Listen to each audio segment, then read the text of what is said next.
quick, crypto family and my coin factory family, back once more with another Daily Caspa and crypto live stream, and we have a lot and almost unfathomable amount of FUD right now. The aftermath of Bybit's hack has actually had, as I can see in the community right now, a massive knock-on effect for Caspa. In that regards, what I'm referencing is that the KRI came out and made a post about the whole situation. Johnny of the KEF equally came out and made his own viewpoints on the matter as well, agreeing in some parts and disagreeing in other parts. And yeah, some people in particular in the community, now whether their thoughts and theories are valid and justified or not, again, we're going to get into that in this stream. We'll talk about it, debate about it, but ultimately a lot of people are very, very unhappy with the KEF and are accusing them of being the reason why Caspa has not made any rallies in price for over a year now. So we're in a very, again, once more interesting predicament. We can see right now, we can see that Bitcoin is now valued at 95.7k, down almost 1%. Caspa is down 3.46% on the daily time frame, valued at 9.7 cents. And will it go lower? There's always a possibility of such. While the Bybit situation, from the insights and from the knowledge of the people inside, seem to believe that actually it could have been a lot worse, but it was avoided very craftily and very smartly by Ben Zhao and many other people as well. Basically, this stream is going to be covering a lot more of a significant insight into the whole Bybit situation and how this is now affecting Caspa, especially in the community, which is very worrying to say the least. But as always, if you enjoy keeping up with the daily Caspa and crypto news, then you know what to do. Leave a like, share with your friends, subscribe for more. You know the deal, devious. Me, my man, welcome back to the stream. Crypto Gosu, what's up, my man, as well. Kryptoni, welcome back. Daddy, chill. What's up to you too, my man? Man, screw all these people, let Caspa cook. I mean, that's the same principle. Ultimately, I'm going to go through all these points, but what I want to highlight as well is this post that Saint put out, which is, for me, why, despite all this unnecessary FUD, in my belief, and noise, again, while their theories and points may be justified, the same way that I look at Caspa right now, is the same way I could look at, is you're going to compare with other projects. ADA dropped 55% before seeing a 50x, Matic 64%, Solana 78%. So, and Caspa is currently down 65% from all-time highs. Could it go lower? Potentially. But all the so-called biggest projects in this space have similarly seen a massive correction in their value, in their all-time high value, before making a price reversal and making even higher highs. So I still think Caspa's still on track for a lot of very significant developments this cycle and a lot of good price movement. Of course, my price targets for Caspa, I've disclosed it in the past. I'll probably disclose them again in this video. For me, the price in this cycle is not a cause of concern for me, because I'm holding Caspa as a long-term holding, and I'm talking 10, 20 years in the future, multiple cycles. So I'm DCAing and holding as much Caspa as I can now, taking profits where I want to, and when the cycle gets to its peak, if you will. But ultimately, I'm holding it long-term because I see the potential for what Caspa is going to bring to this industry. So this stuff happening right now for me is just noise. What's up, MVE 0.5? So 5 cents on the way. I mean, there's always a potential of such, although I would be very shocked, considering that we've seen from the so-called exchange manipulation that a lot of their sell walls tend to come in and around the 11 and 10 cents, and a lot of the buy walls, where they're accumulating a lot of Caspa, happens around 9 and 8 cents, and a lot bigger at 7 cents as well. So whilst definitely a possibility, we can see it come back down to 5 cents again, I would personally believe, again, not financial advice, that it is very, very unlikely unless we see a massive run or massive collapse, if you will, in the price of Bitcoin. Why does it always do this? What's up, Tony, my man? Yo, yo, yo, welcome back to the stream. And Adam, my man, welcome back as well. Caspa down, keep buying more. That's what I'm doing. When I get the dry powder available, I'm going to keep DCing into Caspa right now. Just liquidate me and it's going to blast off. Just liquidate me and it's going to blast off now. There's no reason for the price to be going down. Stop selling your goddamn Caspa. I mean, The price of Kaspa is going down right now, I imagine, because Bitcoin is currently correcting and the market is still in a Bitcoin dominant market. As we check it out here. But it's equally because I imagine the FUD is getting to people, because people are just so frustrated right now.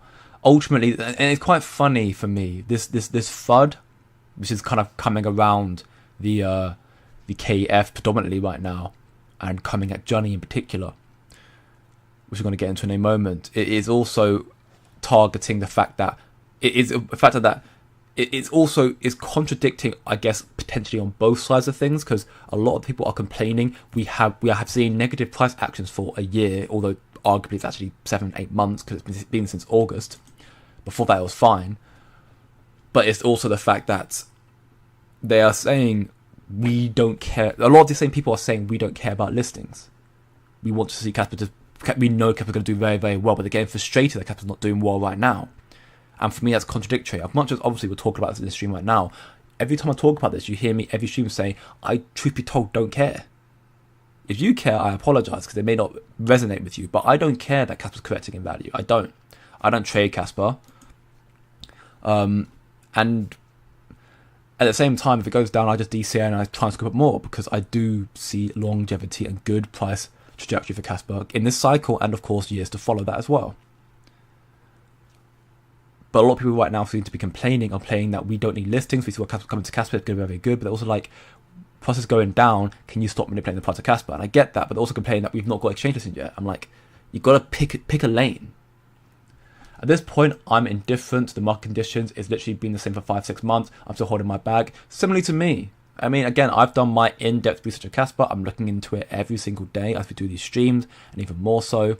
And again, what happens in the market for the short term, it is not a cause for concern for me. It's really not.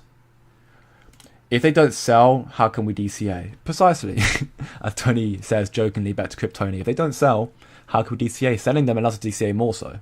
Getting cheaper prices. War Britannia, welcome to my man, doing very, very well. This is a 5-year hold, 0 or to the moon. Spend what you can afford to lose and hold. Keep an eye on once a month.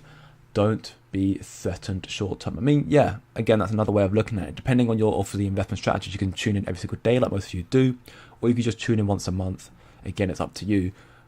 But right now, Kaspa's been, I mean, if you look at it from a year time frame, it's currently not doing very well. So when it peaked in November 2023, it's currently down 35% since then.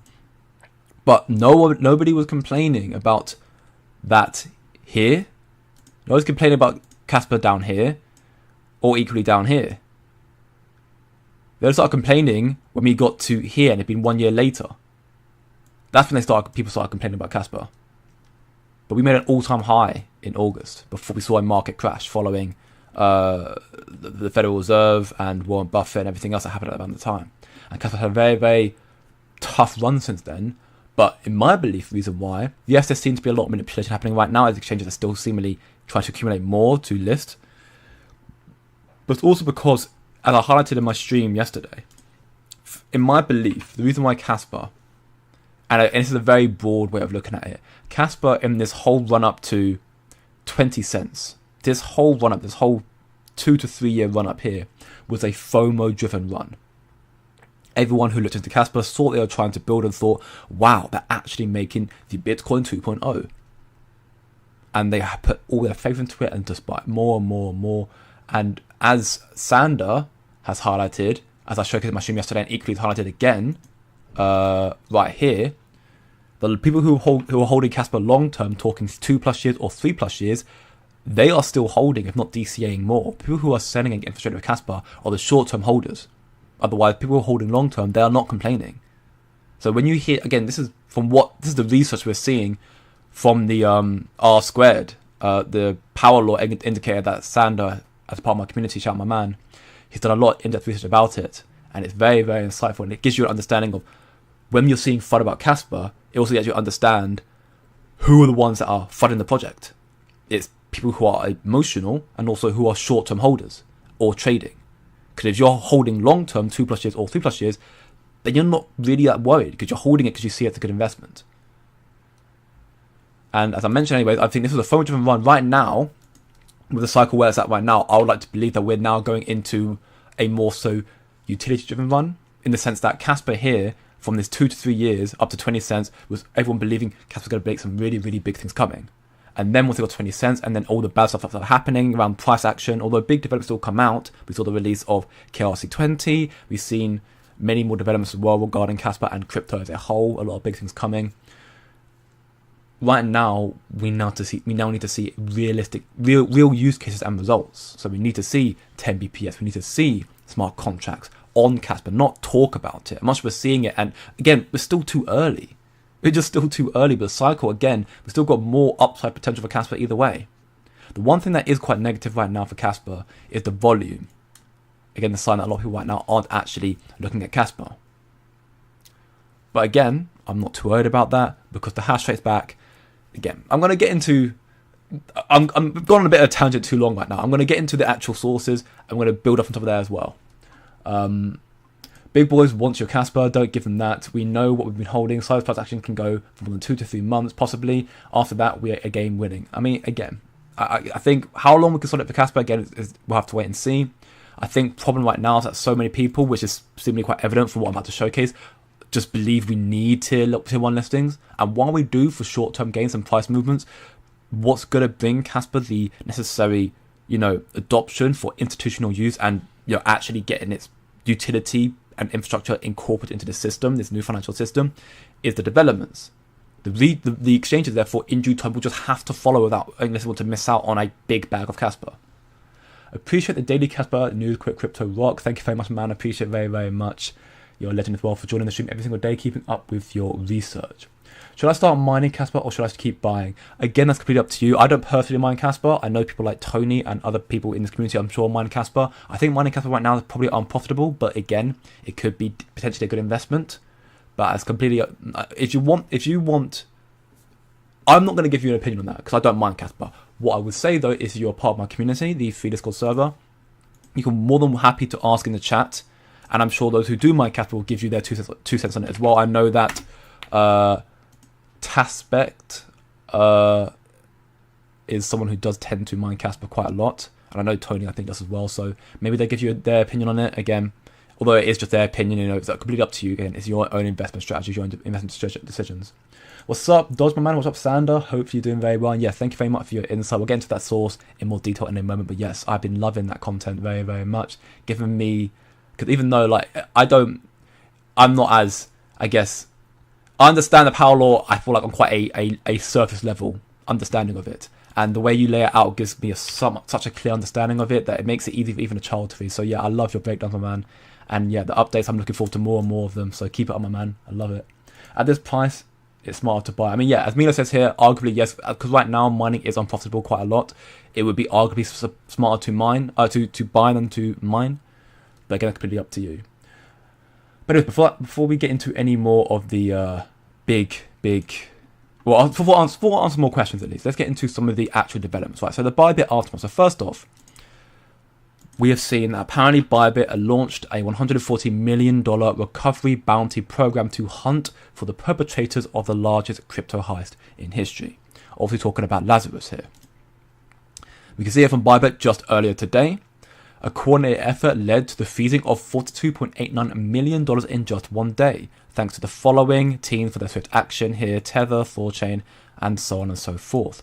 Now, obviously, $1.5 billion was stolen, so this is, a drop in the water compared to how much money was stolen. But at the same time, if you ignore how much was stolen and just think about the figure in itself, the fact that almost $43 million was frozen in just one day is a sign of cracking down and trying to stop. They're doing everything they possibly can to stop these people from getting away with their hack, to try and dissuade them from trying to do it again, which is arguably the benefit of crypto, because everything's on-chain, everything's traceable.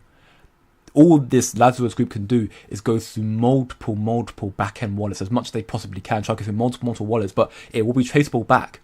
So so as long as, the necessary teams keep on top of it, they'll be able to stop them from trying to sell. So it's good to see they're trying to, hunt down the perpetrators. They've frozen quite a considerable amount of assets already, which is good to see.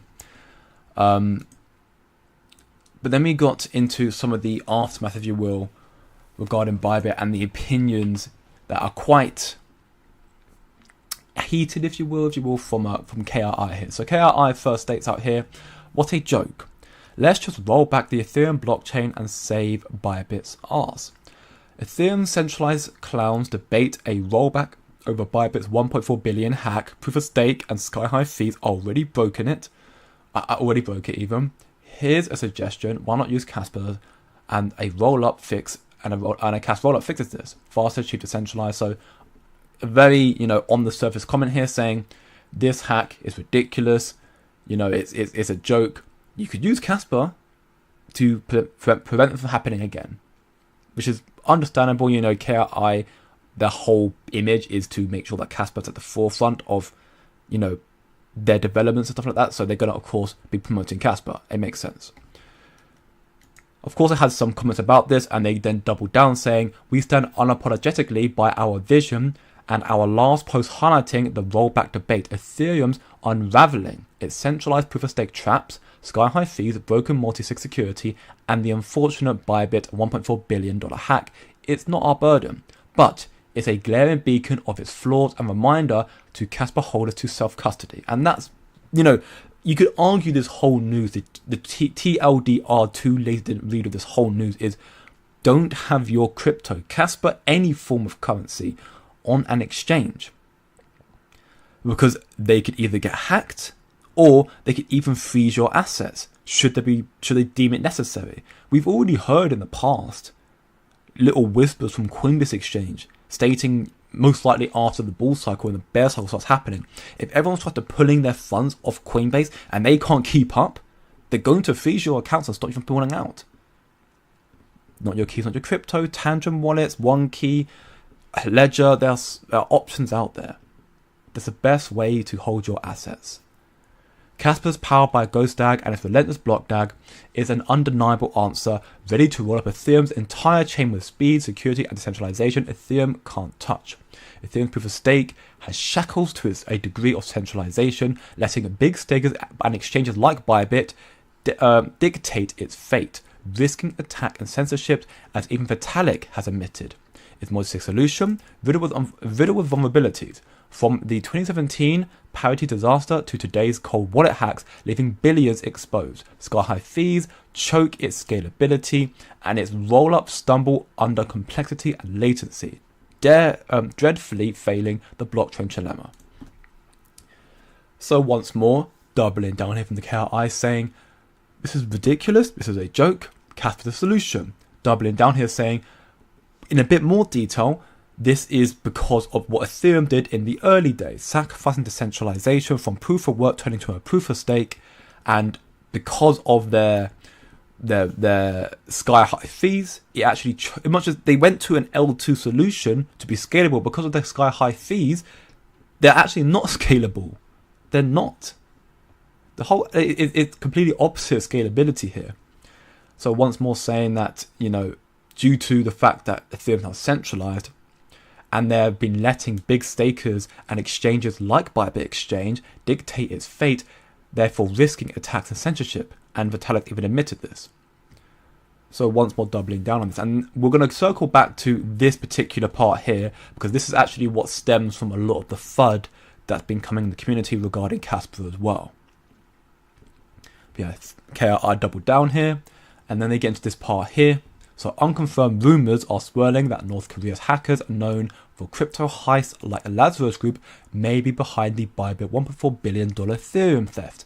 If true, Ethereum's in for a political storm it can't escape. Potentially US sanctions, United Nations pressure, and FATF crackdown could descend, forcing Ethereum to bow to regulators, comprising its proof-of-stake centralization and betray its decentralized promise. This is information that I will be linking and I'll be retweeting it on my Twitter, so you can go follow me on Twitter should you choose to. Links to join are on my YouTube homepage here, but I'll also be reposting this stuff in my community, and I'll probably also make my own 2 cents and maybe a small summary of what was said here, so you haven't got to read through. I mean, it's not that long of a read, but to save you some time, of course, I'll try and see if I can make it easier for you. But that's what the KRI gets into here. ultimately just saying, this is a joke, Kaspa can fix this. Very short and sweet there.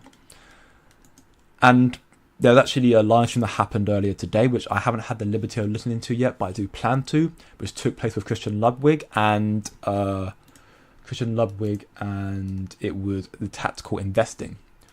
And they were basically just talking about the possibility in the future that Kaspa will flip Ethereum, which I have always stated that in due time I believe is possible. Anytime soon, we can debate. I would say no, because Ethereum is still too big. But Ethereum is where it's at because it's the creator of smart contracts.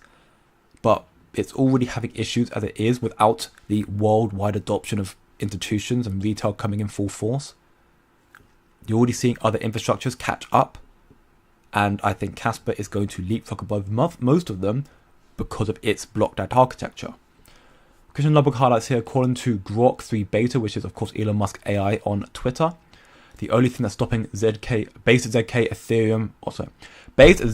EVM, so Ethereum virtual machine rollups on Kaspa from killing Ethereum itself is network and ecosystem adoption. So ultimately, it's only a matter of time that Kaspa will take over Ethereum. That's effectively what's being stated here from Grok.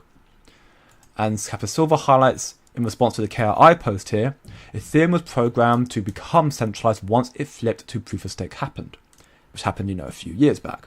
Over 51% of all the blocks have been compliant to government censorship in the past 30 days. Yes, Kaspa does fix this. So this is partly some of the shortcomings of Ethereum. Again, stuff I'm going to probably put into more detail, maybe I'll make a post about it in more depth in my community. So this here's the good here. Obviously the aftermath of the Bybit, the good here. Then we get into the bit of the bad here. While talking about Kaspa can fix this, but obviously a bit more about what's happening. This is where it starts getting into a little bit of the ugly here. Johnny being the center point of it all. Which is a shame because I have chosen to like and trust Johnny. Of course, trust is very easily lost. It's very, very hard to gain trust, but it's very easy to lose it. That's why when I do these lives and my posts, I always try to remain extremely truthful with all of you. Very transparent, or at least as much as I want to be. So stuff like how much Kaspa I hold, I'm not going to tell you how much Kaspa I hold. That's private. But I'll be as transparent as I can possibly be. And equally, if I make a mistake, which I've made multiple mistakes, I'll own up to them, as you should do. So far, we've seen some ugly stuff happening here in regards to Johnny here. So Johnny basically, as a lead up to the whole ugly stuff, I guess it's more bad here. Johnny basically was just responding to the KRI post again, talking about this whole joke situation with Ethereum and the roll-up. I was thinking of writing about this incident, but a bit surprising to me, the KRI initiated the discussion first. Obviously, he just talked about he respects Ben Bybit, although I'm still annoyed at him for telling him we do not do Chinese markets on WeChat and then open up a Chinese market, mainland to KYC in less than a week, which is quite snaky, truth be told. But of course, nothing's good to hear that, Bybit experienced a huge loss and all that sort of stuff as well. What is interesting, I think a lot of people, someone mentioned in my stream yesterday that I am a fudder and I chat rubbish, right? Which again, you're entitled to your own beliefs. That's fair enough, you believe that. The reason he said this, or the individual said this, is because he said that I called the Bybit hack a black swan event. And that was incorrect. Which it is not.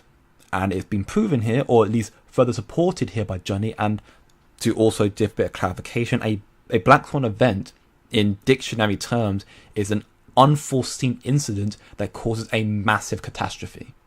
Not word for word, but that's effectively what a black swan event is. And the Bybit hack was an unforeseen event that did cause a catastrophe in the market, and it could have been a lot worse.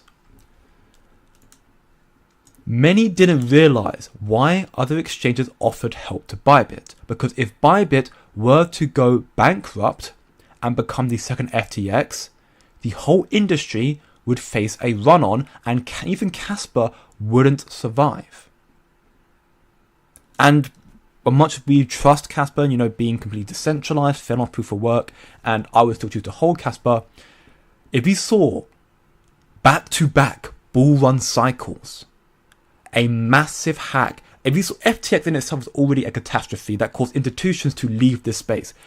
As I showcase in my executive community here, in the Coin Factory community here, I showcase a lot of information for institutional insight and a hell of a lot more in here.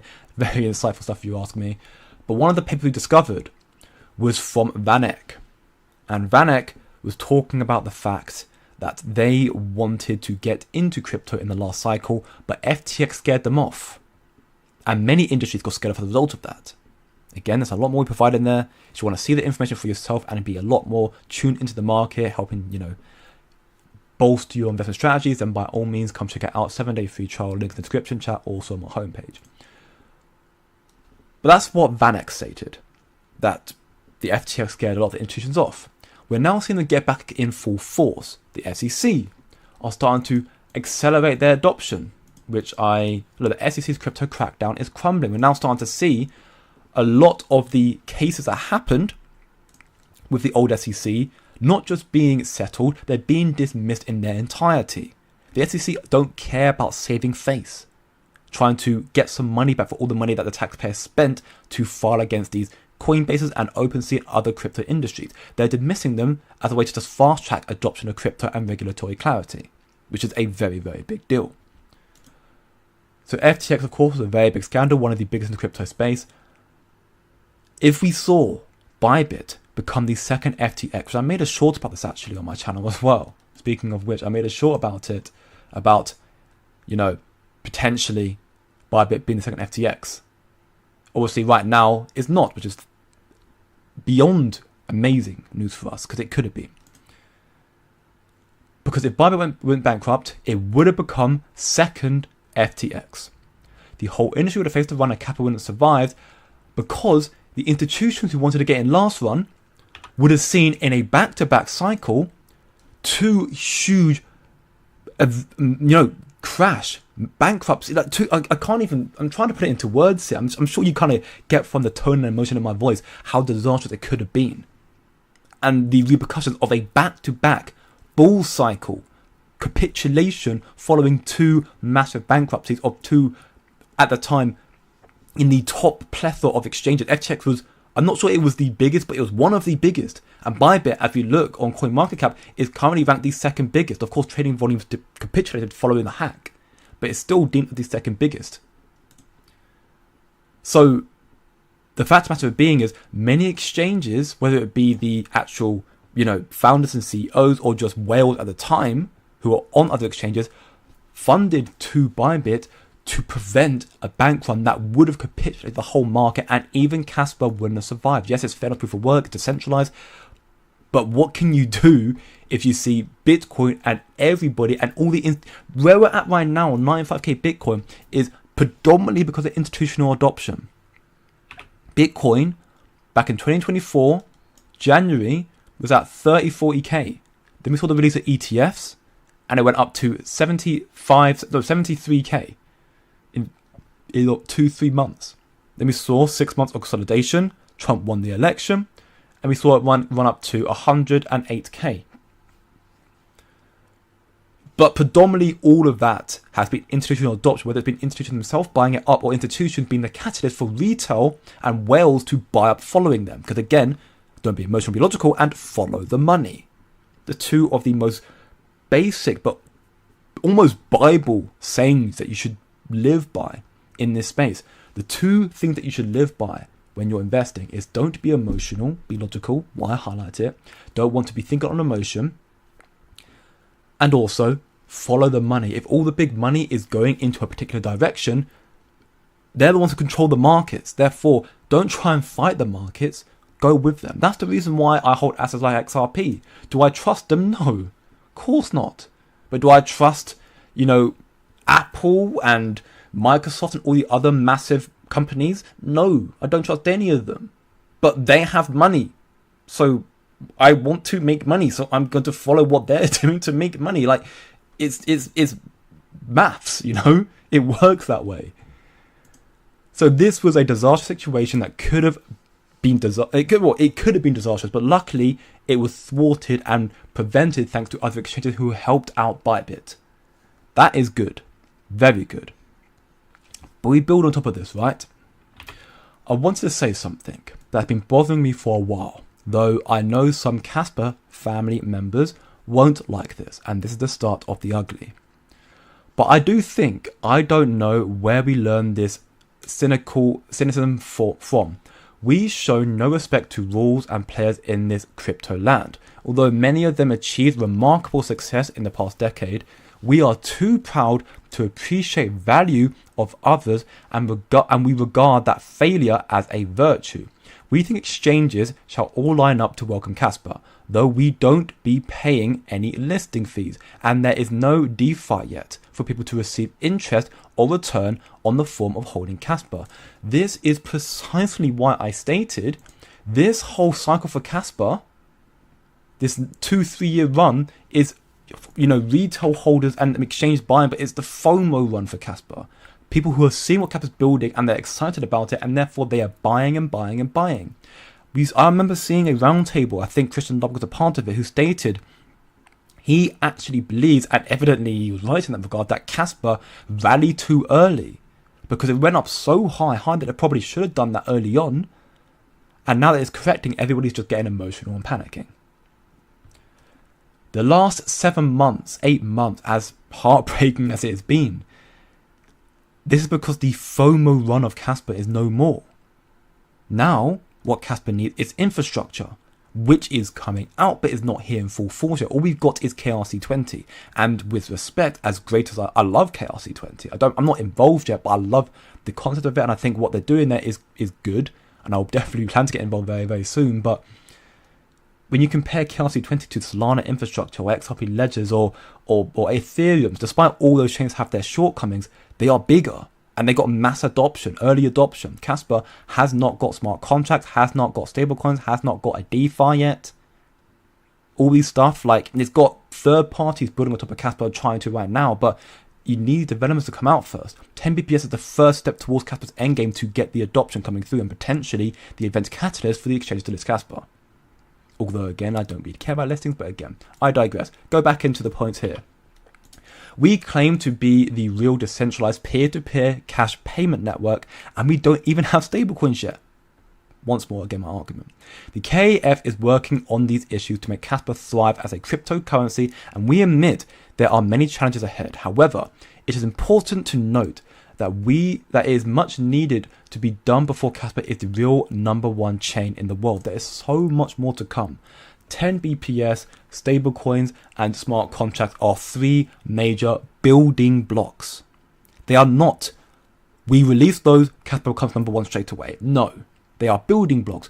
After you get those come out, and then eventually 32 BPS, 100 BPS, Dagonite as well, then you need the adoption and the community and the developers and the institutions building on top of Kaspa. That makes it the real #1 chain in the world.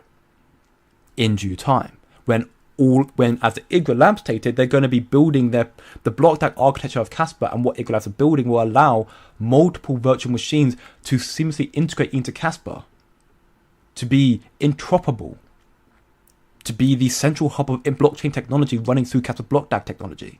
That's effectively what we're trying to witness here.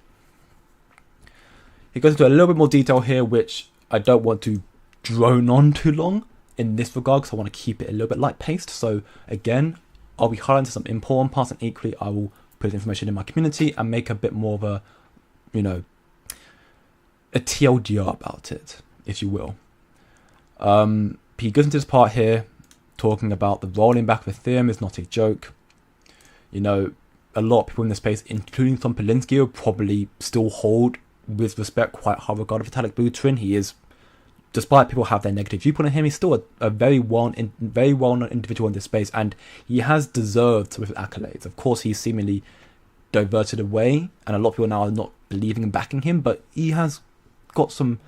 I don't particularly care about Vitalik Buterin, but I can have respect for what he's done to the space, for what he had done originally as well. While he may have, fallen on down the wrong path, he had good intentions seemingly at the beginning. But again, we'll get back to this a little bit later on, possibly. So this comes to the next part here. This is a bit of a TLDR regarding that last post. Does the hack show any weakness of Ethereum security consensus mechanism? No, because it was Bybit who got hacked. So while people are now throwing shade at Ethereum, which is understandable, and yes, Ethereum could do a rollback to fix that, it is not necessarily Ethereum's fault that Bybit's cold wallet got hacked. Yes, Ethereum could have different, infrastructure and whatever that could have potentially prevented the issue, but again, it was Bybit. It wasn't Ethereum it was Bybit's account that got hacked. Wallet got hacked.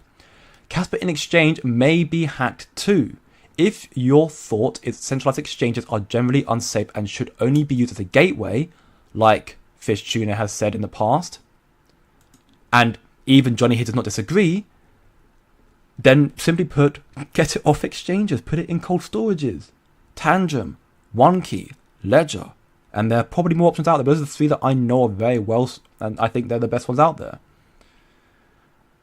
But again, should Casper get hacked too in that regard and money is taken off in exchange for Casper, that has nothing to do with Casper's technology. It's purely to do with the exchange in itself. Question 2, of course, in regards to this part here, we just went into a bit more detail here. Of course, can Casper be hacked? Or can it happen to Casper as well? And yes, it can. And in fact, Casper and Chaos 20 was hacked a few months back. If you remember, and maybe this is not the example he gives here, but if you remember a while back, there was a company, a project releasing around the time of KRC 20 called KDX, and many people donated Casper to this company who were talking about bringing stable coins to Casper, and they were on podcasts, stuff like that. I even made a video on it. I thought it was very excited about it. I didn't do my due diligence properly, and I came out and apologized about it as well. But thankfully it was kind of nipped in the bud early enough, because Chris Kang, the co-founder of Casplex, stated, we have never spoke to these people, because this KDX said we have been in contact with KRC20 and Casplex or whatever, and we're going to try and get stablecoins very, very soon. And Chris Kang eventually came out and said, we have never spoken to these people in our lives. And as soon as that happened, all the fundage that was sent to them just taken. Hacks to Casper and rug pulls and whatever it may be, illicit activity can still happen on a purely decentralized platform and fair launch project like Casper. It's up to you to your own due diligence. And again, a lot more I'm going to get into probably later on, but there's a lot more to get into here, and I might come back to it a little later on, but I wanted to highlight predominantly this part here about what basically got Johnny, I imagine, into so much heated conversation. This is the real ugly part now. So, small recap. Bybit now starting to recover money, which is good to see. Crypto crackdown is crumbling, and now we're seeing actual support of crypto, which is very good to see as well. KRI makes an extensive thread basically just supporting Casper and just saying Ethereum's a joke. This is why you need Casper. And while that is true, and we can see the fact that in due time Casper should be flipping Ethereum, and it's a matter of time really. What happened is not necessarily a fault of Ethereum, it's more so a fault of Bybit, which is what Johnny highlights here, but then also talks about this whole situation here with Casper. So then we get into this whole thread, and there are multiple different type of threads here that are pretty much just a lot of FUD coming to Casper, and while potentially justified, again, I haven't looked into it in too much depth. I'm going to be reading along with you guys here as well. It's also a case of, now I don't know Crypto B, Bitcoin Casper, or Kira, or anyone here who are talking. So I'm, with that respect, therefore, I'm not going to be making any, I'm going to be trying my best to refrain from stating any language that may be seen that I'm trying to give my opinion on them per se. I'll give my opinion on the situation, but not on the individuals, because that's not fair. Because my reason why I'm saying that's because I was going to potentially say maybe they're short-term holders and therefore maybe they're being a bit emotional, but I don't know this for sure. They may be long-term holders and just be frustrated with the fact that Casper they deem is now becoming, mistreated and manipulated, which it seemingly is. My stance is still, as it was highlighted somewhere here. My stance, as Saint highlights here, is once more, Casper is nowhere near as far back as other projects have been. before we see, them rally up 50x, 300x, 250x all-time highs. And equally, as my man Sander highlights as well, people who are holding Kaspa for 2-3 plus years or so, they are still holding and they haven't sold a penny. If not, they're scooping up more and more. But anyways, Crypto P highlights here, everybody here would rather suck up to the devs and the KEF instead of demanding answers. You guys are absolute incels and will get eaten in the real world if not yet. It's crypto and Twitter, and we are the community. Do you understand they need us more than we need them? Fair enough. We'll put this on. Kira highlights here replies saying, well, in the end, this was inevitable. Maybe the forms fail, but the content of the message is clear. Johnny, tiredness. It's clear that something is wrong when the major players have not included a currency that is ranked number 20 on CoinMarketCap at one point earlier today in 2024 during its highest peak in volume. Now, I do agree there is definitely something a bit peculiar about that. Why the likes of Binance and the likes of Coinbase and the likes of, OKX, all the other major exchanges, why did they not let Kaspa when, if what we're waiting for right now is an event catalyst, that was arguably the best event catalyst. When Kaspa was number 20, 2024, all-time high volume, it was looking really, really good. Why did they not list then? That is definitely a notable question to ask. But we on exchanges, we don't know the answer to that. He then asked Johnny, it would be nice if you could answer at least to calm the waters, which he tries, right? But evidently some people just don't take it. So also we talk about the KF could be pushing a listing, why haven't they done it yet? And also there was talk, I remember, if those who remember as well, Johnny, around the announcement of the DWF Labs partnership, Johnny also made an announcement, which I have got in my community as well, about they're also in talks with another market maker. I'll see if I can try and find out. It shouldn't be too far back. It's in January. Yeah, we brought in a rather big name market maker for Kaspa today. That's DWF Labs, and we are in negotiations with another one.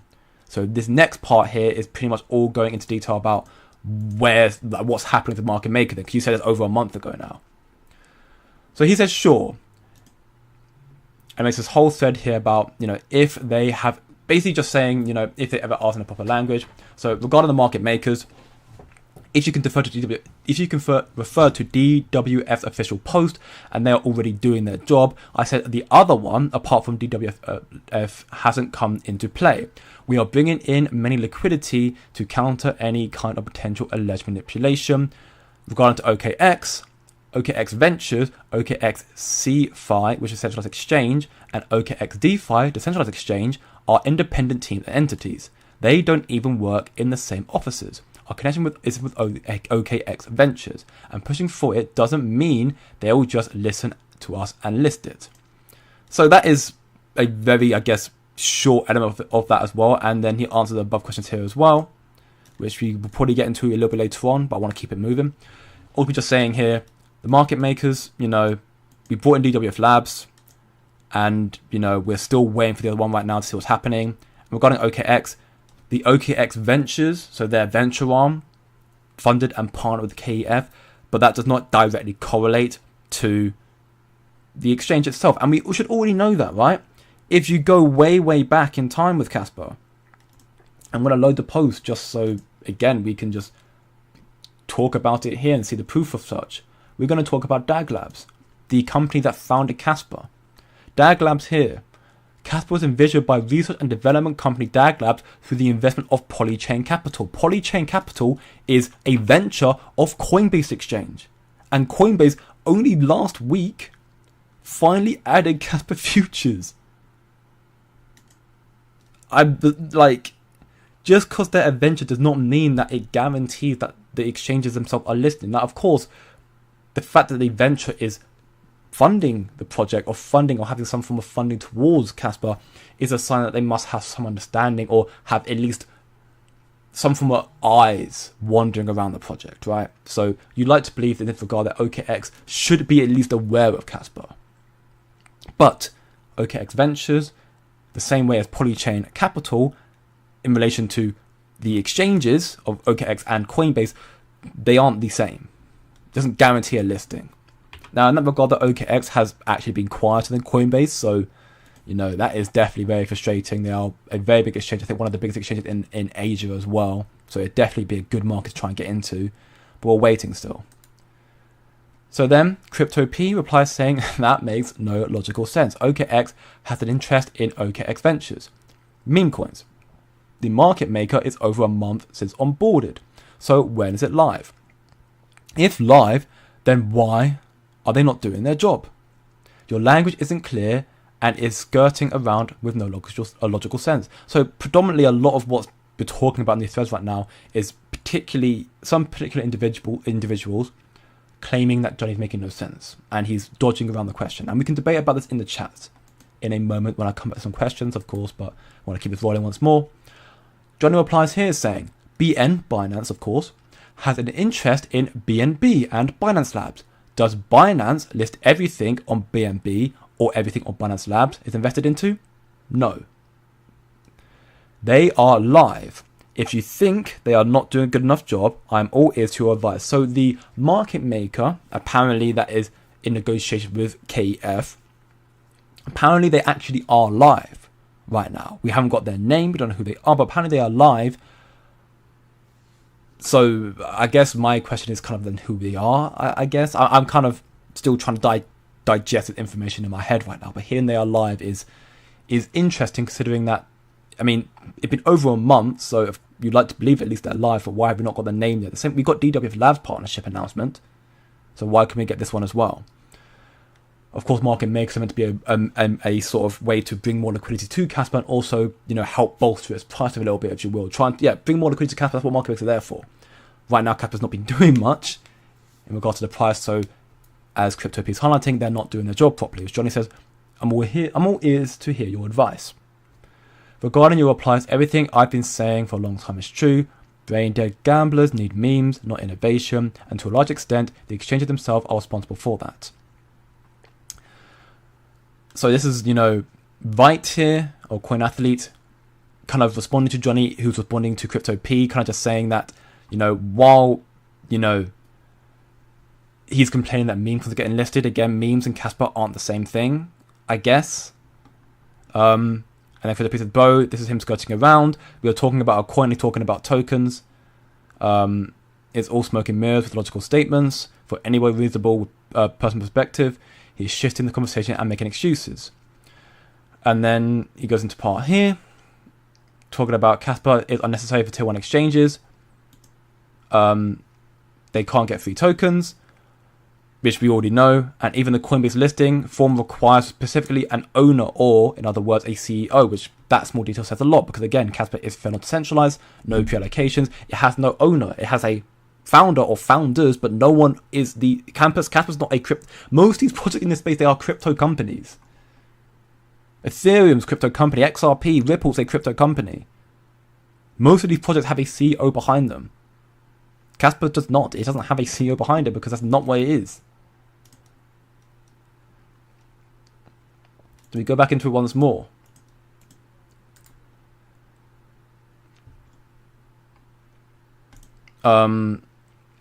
Where it goes into here.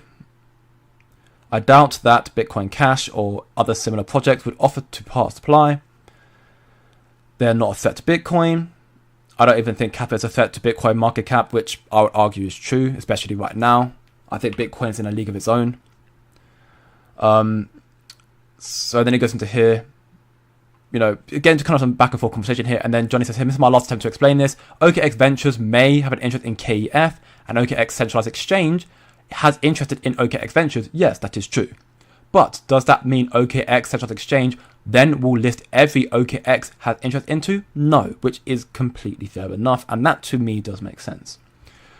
Binance, OKX, has interest in Binance Labs, OKX Ventures. So making a connection to Binance now in this case. Binance doesn't necessarily list something just because Binance Labs has interest in it. Again, fair enough. Potentially we've not seen a list of Binance just yet. So when I said BNB, I'm referring to BNB chain. Your logic is if a centralized exchange has an interest in a project, then the exchange should list it. If you're saying if an exchange invested in a project, gets a token, and the exchange has to list it, that may be close to the truth, but it's still not. As a Kaspa holder, I assume that you know the project is fair launch. Of course, he's just asking a general question here. And then he's like, I hear you, my logic. And then he's just trying to say, he's basically saying, I hear you, but you're talking about tokens and not coins. And in that regard, then, isn't the majority of cryptos in this space tokens and not coins anyways? There are very few coins in this space. Majority of them are crypto tokens. A lot of them are memes. A lot of them have pre-allocation and ICOs. Therefore, they can fund the exchanges to get a listing. My understanding of why exchanges have not listed Kaspa yet, which can be frustrated, although again, I don't really care greatly about listings. I'll be so for real, I don't care, because I'm looking at what Kaspa's building infrastructure wise that is going to bring it that liquidity and adoption and demand to let its price rally in the future. The listings are short-term price pumpers and bringing more retail in from the bigger exchanges. Yes, they are good for Kaspa and they could be even classed as important, but they aren't necessary. 10 BPS, smart contracts, stable coins, Dagnite, all those developments for me, they are a necessity to let Kaspa get that worldwide adoption and to become this so-called #1 chain. And these other projects, again, they can, like again, my example that I gave for these meme tokens, for example, which again, I'm actually quite now confused on who's being, I'm kind of confused right now on who's now support. I'm a bit confused. Apparently Johnny here is comparing it from tokens to memes, but then I don't know. I mean, it's doing my whole nut in this whole thing. For me, it's just, again, it's noise. It is just complete noise. Not to come at Johnny or Crypto Pete or anybody in these threads, but I don't think this is really something we need to be potential. For me, I care about the infrastructure and what Kaspa's building. The listings is not a problem for me. Of course, we want to see the developments, the market makers, the listings. We want to see them, but they are a necessity. The market makers stuff will come to Kaspa in due time. But with Kaspa being fair launch, decentralized, proof of work, they can't just say, oh, hi, Binance, or they won't just say, oh, hi, Binance, or hi, the other market maker, here's X amount of money, just list our project. And the other tokens in this space, and tokens not coins, tokens in this space, they have and can do that. And the reason why that's not a problem for these exchanges is because if they, let's just throw an example out there just to give understanding. Let's just say XRP, right? XRP goes to Binance. Goes to Binance and says, here's, 100 XRP, list our project. Binance are like, cool, we're happy with that. But list it. But because they've been given money to list the project, they don't care if it goes down. It'll come back hopefully eventually, but they do not care. What means we doing in particular as well. Of course, this is XRP I'm talking about, and this is not a fair comparison, but it's to understand this is a proof of stake project, or similarly to it's like proof of stake like. Then you got Kaspa. I can't draw an S because, I'm dyslexic. Kaspa, right, also approaches Binance and says, here's, they're not going to say, here's X amount of Kaspa, because they don't do that. They're a fair enough proof of work project. Therefore, Binance have to keep stacking up the tokens to be able to do a listing, and they want to list so it will do this, not do this, because that means they're losing out on their investment. They've been paid here. They're not being paid for Kaspa. So it's more of a risk to reward for them to list Kaspa. Now, I believe it's a good risk to reward if you ask me, but it's a bigger risk for them. That's, from my understanding, the very long and short of why exchanges don't list Kaspa just yet. It's frustrating, I don't disagree, and I would love to see them, but at the end of the day, I don't hold Kaspa, so I'm waiting for a Binance listing. I don't. That's an added effect of it that will most likely come in this cycle. I believe wholeheartedly it will come this cycle. I have very small doubt in my mind that Binance and Coinbase and OKX and likely other major tier 1 exchanges will list Kaspa this cycle. I still believe there's a possibility we get a Kaspa ETF this cycle, with institutional adoption being here. Kaspa has a lot of good technology coming through that's coming through in the next few months and then into summertime as well. And seemingly right now the market's looking like it's going to be peaking in and around Q3, Q4, which is great. If again, we'll have to play it by ear and wait and see. But if that's the case, that means Kaspa's going to have all the big developments, the stuff that will bring it adoption, while albeit slow and sure, but it'll bring it adoption happening in time for the cycle. That could bring in more demand, the so-called event catalyst, to mean that, as Johnny highlighted back here, Kaspa's not even got won't pay for listing fees. It's not even got a DeFi yet. They will have a DeFi by this point.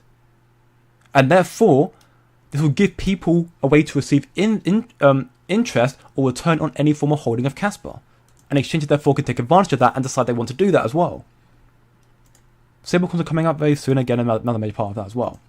Now, there's another thread here, which is it's the same thread, but it forks off into a different direction. Not to play on words of the hard fork, but it forks in a different direction here, and it deviates around here, the Binance interest part here, where it goes. Where does it deviate? It deviates. So honestly, tier 1 listing. So it says. So it comes to I doubt. So here, this is where it deviates here. So it's this comment here where it deviates. And then ultimately just talk about the fact that I do hear an answer. The thing is, I don't think some people would like to hear it. So this is ultimately the answer about, so I doubt that Bitcoin Cash or other similar projects would offer part of the supply or pay for a listing simply in a matter of volume, demand, and being in the top 50. 2024 was the year to do it. The question is why Kaspa did not, and previous cycle listed coins like Bitcoin Cash, etc. for free. That would be solved with a clear answer. If the KF has approached several tier 1s, it should be said bluntly, while specifically has not been included. We are talking about top coins. This sets a precedent. What has been the response of the major exchanges like OKX or Binance? I have an answer. You're not going to want to hear it, but this is the truth of the matter that he's going to be talking about here. Let's say there's a token on a central exchange. They can generate income by listing from the following sources: trading fees, DeFi protocols, and centralized exchanges will need to build a reserve of the token. Imagine if you could have had risk-free interest returns on 100 million USDT. Now they made it into a token, and the token has no way to generate interest for returns, listing fees, or cheap token they got from early investment. Again, it's effectively what I just stated earlier. The fact that because Kaspa is still in its building phase, and it's still got a lot of big things that are coming out this cycle, that will be the event catalyst to let these exchanges be able to benefit more from these DeFi protocols and whatnot as well. But without it right now, for me right now, I guess to just throw out some figures out there, if you want to think about the risk to reward for Kaspa for these exchanges right now, I mean, for us investors, I think it's very, very small. Personally, I put the risk to reward for Kaspa at like 5%. If that. I think that's even being generous for the fudsters. I think it's probably lower, more so around 1 or 2% risk to reward for Kaspa that is not going to do anything this cycle and in the years to follow. I think it's got a high chance to do so. It's very undervalued. It's currently almost 70% undervalued.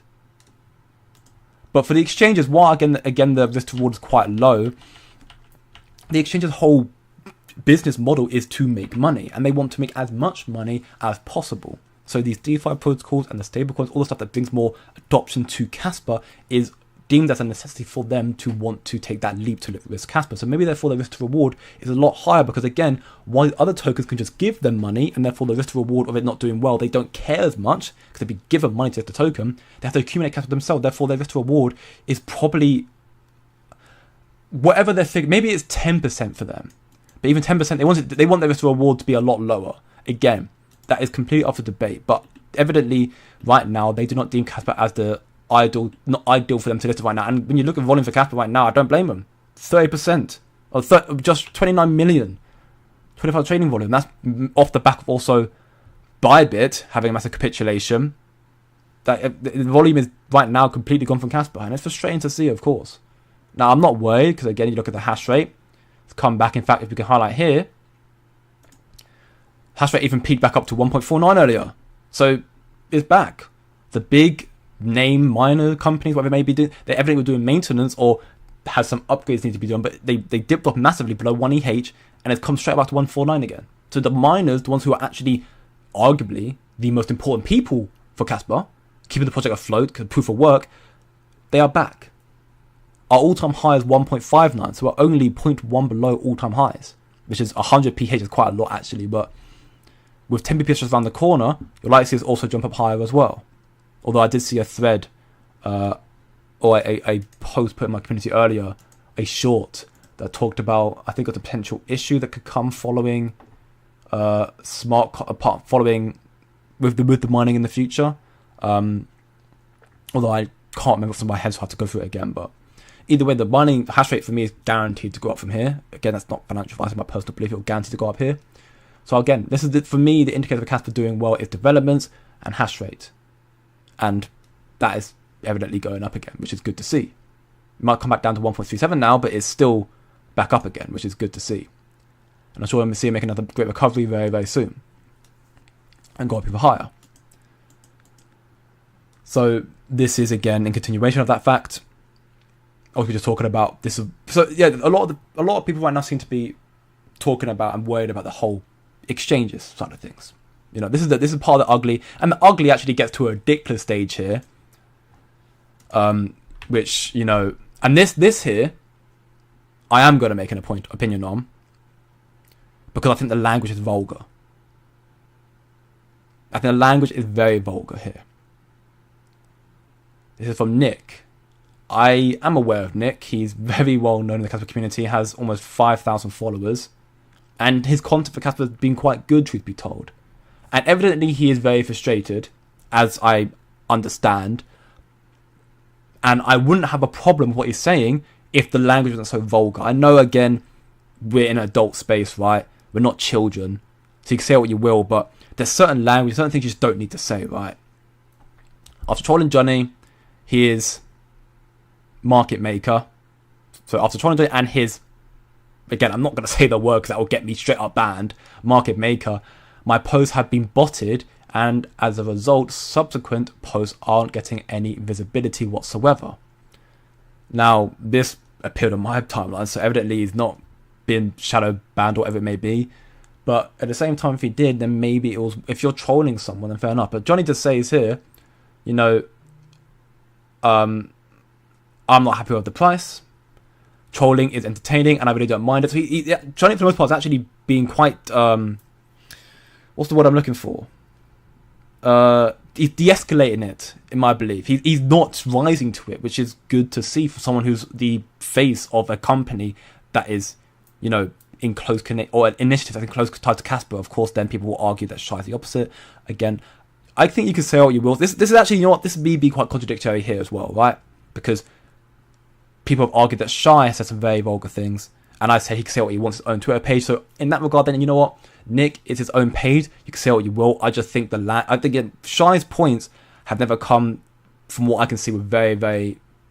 I mean, he says, you know, like, you can get F with a rake. So yeah, again, I guess it's a bit contradictory for me. So I'm treading on a very, very weird tightrope line here. So I may, in fact, I probably will retract the point.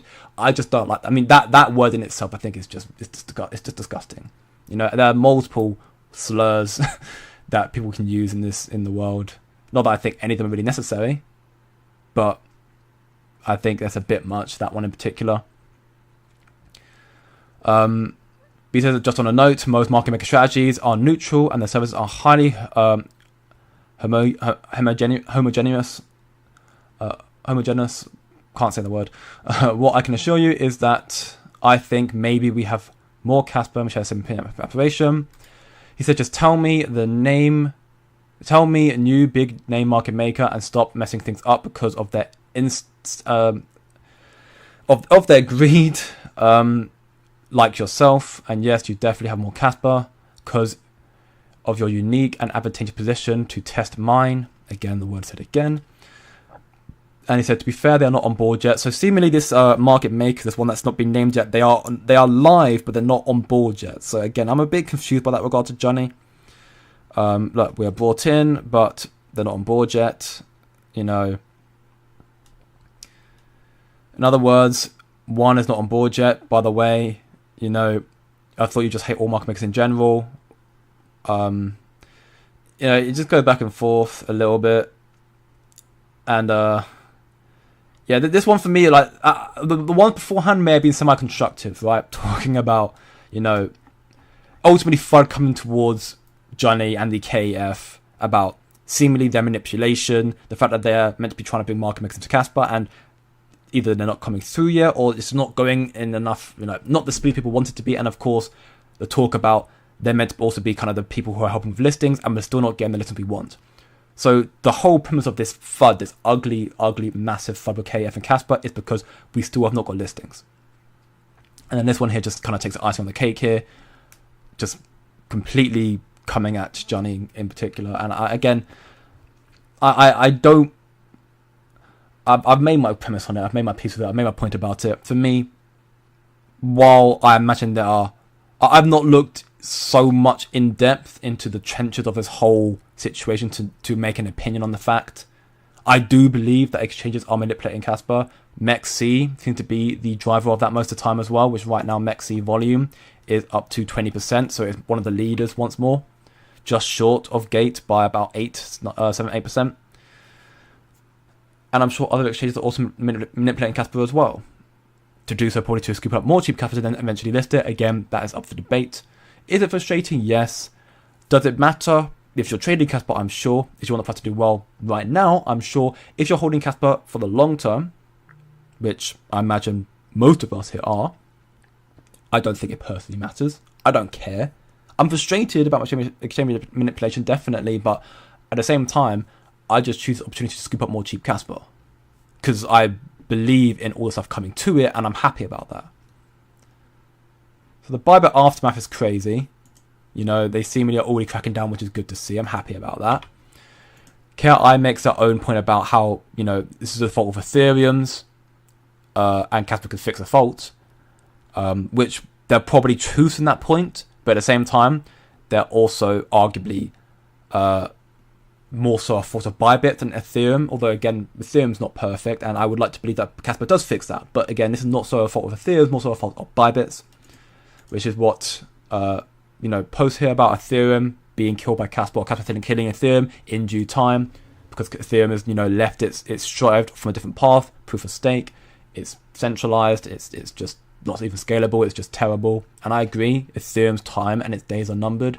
Number 2 right now, it'll stay number 2 this cycle, I'm sure, and they'll probably even say number 2 next cycle, who knows, but when the adoption comes through in full force, and people start choosing the infrastructure to actually transact these institutional money back and forth, like we do with actual bank transfers, it'll be very crystal clear that Ethereum cannot handle that. So try and looking for infrastructure that can do. Right now, the leaders seem to be XRP, XLM, XDC, those real world assets right now. Kaspa may make a name for itself in the future, and I hope it will do. And I think what KRI has building with it, with Warp Core and whatnot, again, should it come to fruition, which I think it can do, it could do that, and Kaspa could become one of these so-called leaders in the space. And even then some, because of all its ability to be even quicker than other projects in the space, because of its block DAG architecture. But a lot of this FUD right now, you know, comes down to, you know, Bybit. This is the aftermath of Bybit now, you know, had a snowball effect onto the Kaspa, in particular the KEF community, and people who are now upset and very frustrated and, you know, outright mad at the KEF, claiming them to be manipulators, to be untrustworthy, to be, you know, just completely what's killing Kaspa, right? Which is highlighted in all of these threads, which again, I'll link this in my community so people can have a little read about it if they choose to. And then this is just icing on the cake here, which this one for me is this one doesn't even offer anything constructive really. These ones I guess was a bit of a debate, we could talk about it. This one was just straight up insult. I wouldn't say it's insults back and forth, it was mostly just insults one way.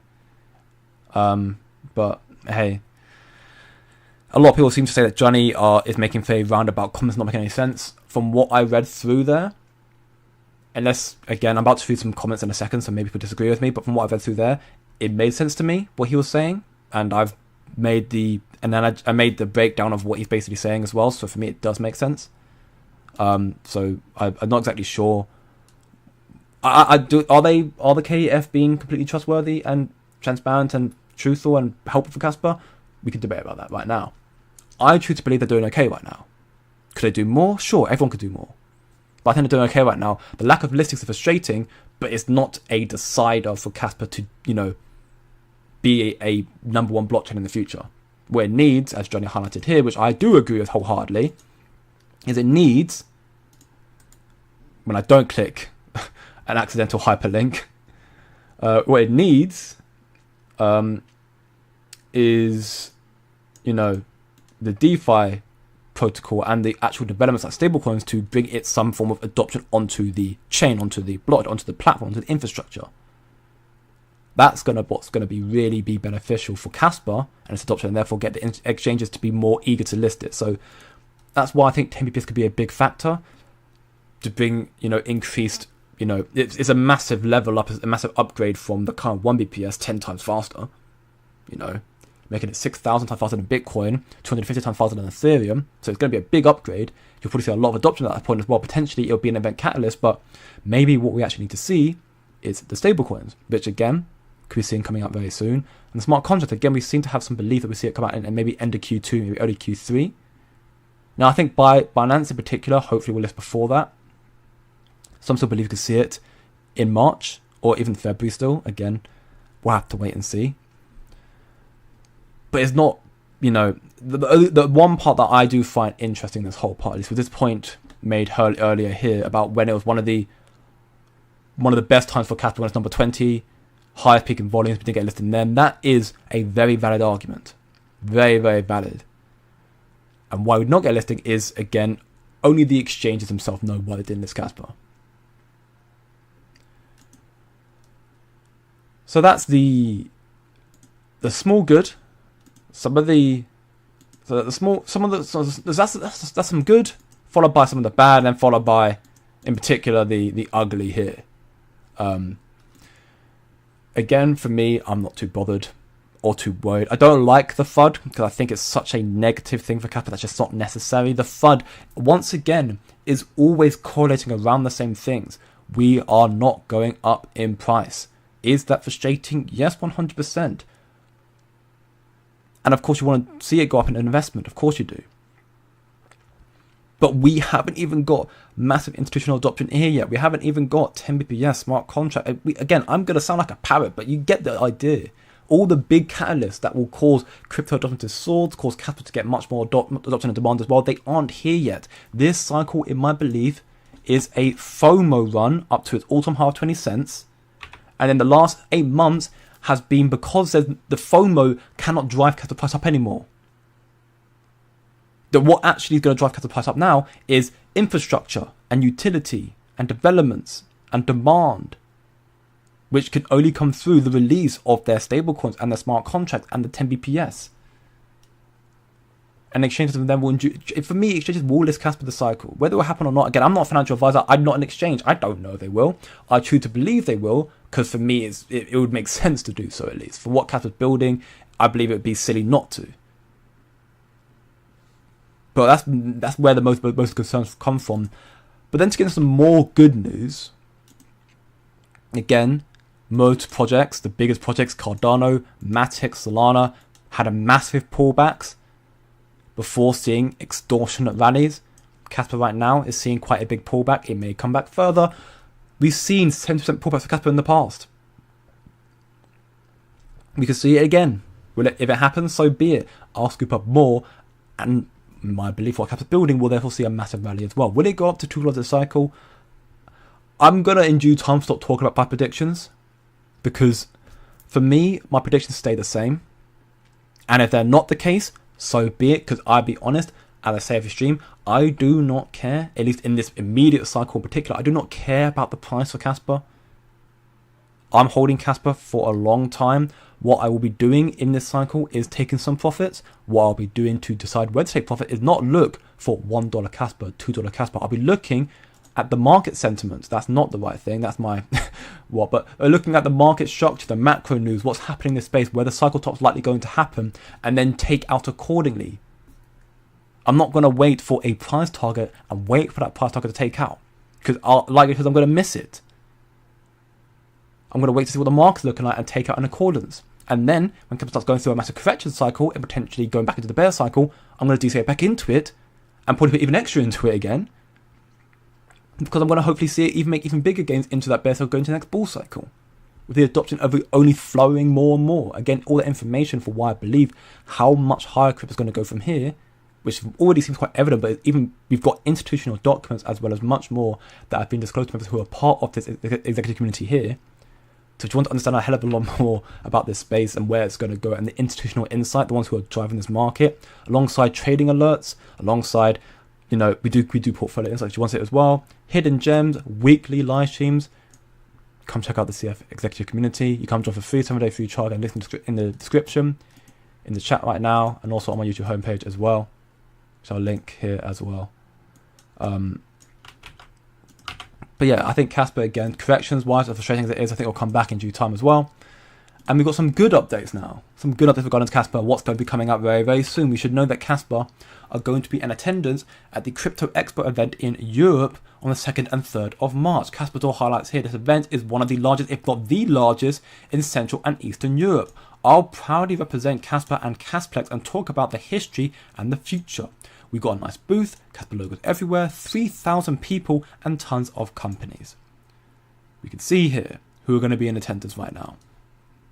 The sponsors, Kaspa here. Kasplex are also going to be the Startup Expo sponsor as well. Very, very cool. And equally you can see who's going to be in attendance. Crypto.com, Binance, 1inch, who's a company that beat Kaspa at the INTBA Awards for the most exciting DeFi protocol, which is, you know, maybe rubbing salt in the wounds a little bit, but either way, they're going to be there. Kraken, who has Kaspa, BitGet, we're still waiting for, KuCoin, Nasdaq, Cointelegraph, BitPay, ICI, Gate, you know, so many Gemini as well. So many massive people going to be sponsors at the event as well. That Kaspa's going to be in attendance at one of the biggest events in Europe. That Kaspa's going to be, again, there as a hospitality sponsor, having a booth there. We saw at the last event in Australia that Binance actually attended the Kaspa booth. So you'll likely see many more exchanges do a very similar thing. Kasplex highlights here, we'll be attending the Crypto Expo event with a startup booth at 103, which is right here. So from what I can understand, I imagine that this is the entrance area. I mean, I can't exactly see what the entrance area here. We've got the screen down here, elevators. So the elevators around here. So Kaspa's going to be, you know, in a very open viewport. Of course, it's not one of the bigger platforms, which is understandable because it's not a massive project in regards to, you know, other than the space, but it's going to be definitely within sight. They're going to be at this booth right now out there, and they're also going to be having a startup pitch on stage between 11 a.m. to 11:30 a.m., which is also very interesting. In a 30-minute presentation that I'll be covering, they'll be talking about token issuance, so deploying issues mode on KRC20, the Light Index of deployment by May 25th, and if I'm not mistaken, Light Index deployment by May 20th. If I'm not mistaken, I'm pretty sure Light Indexer is, if I misspelled that, it's, if I go to Oyster Lee, I'll find it. I can't spell Oyster Lee either.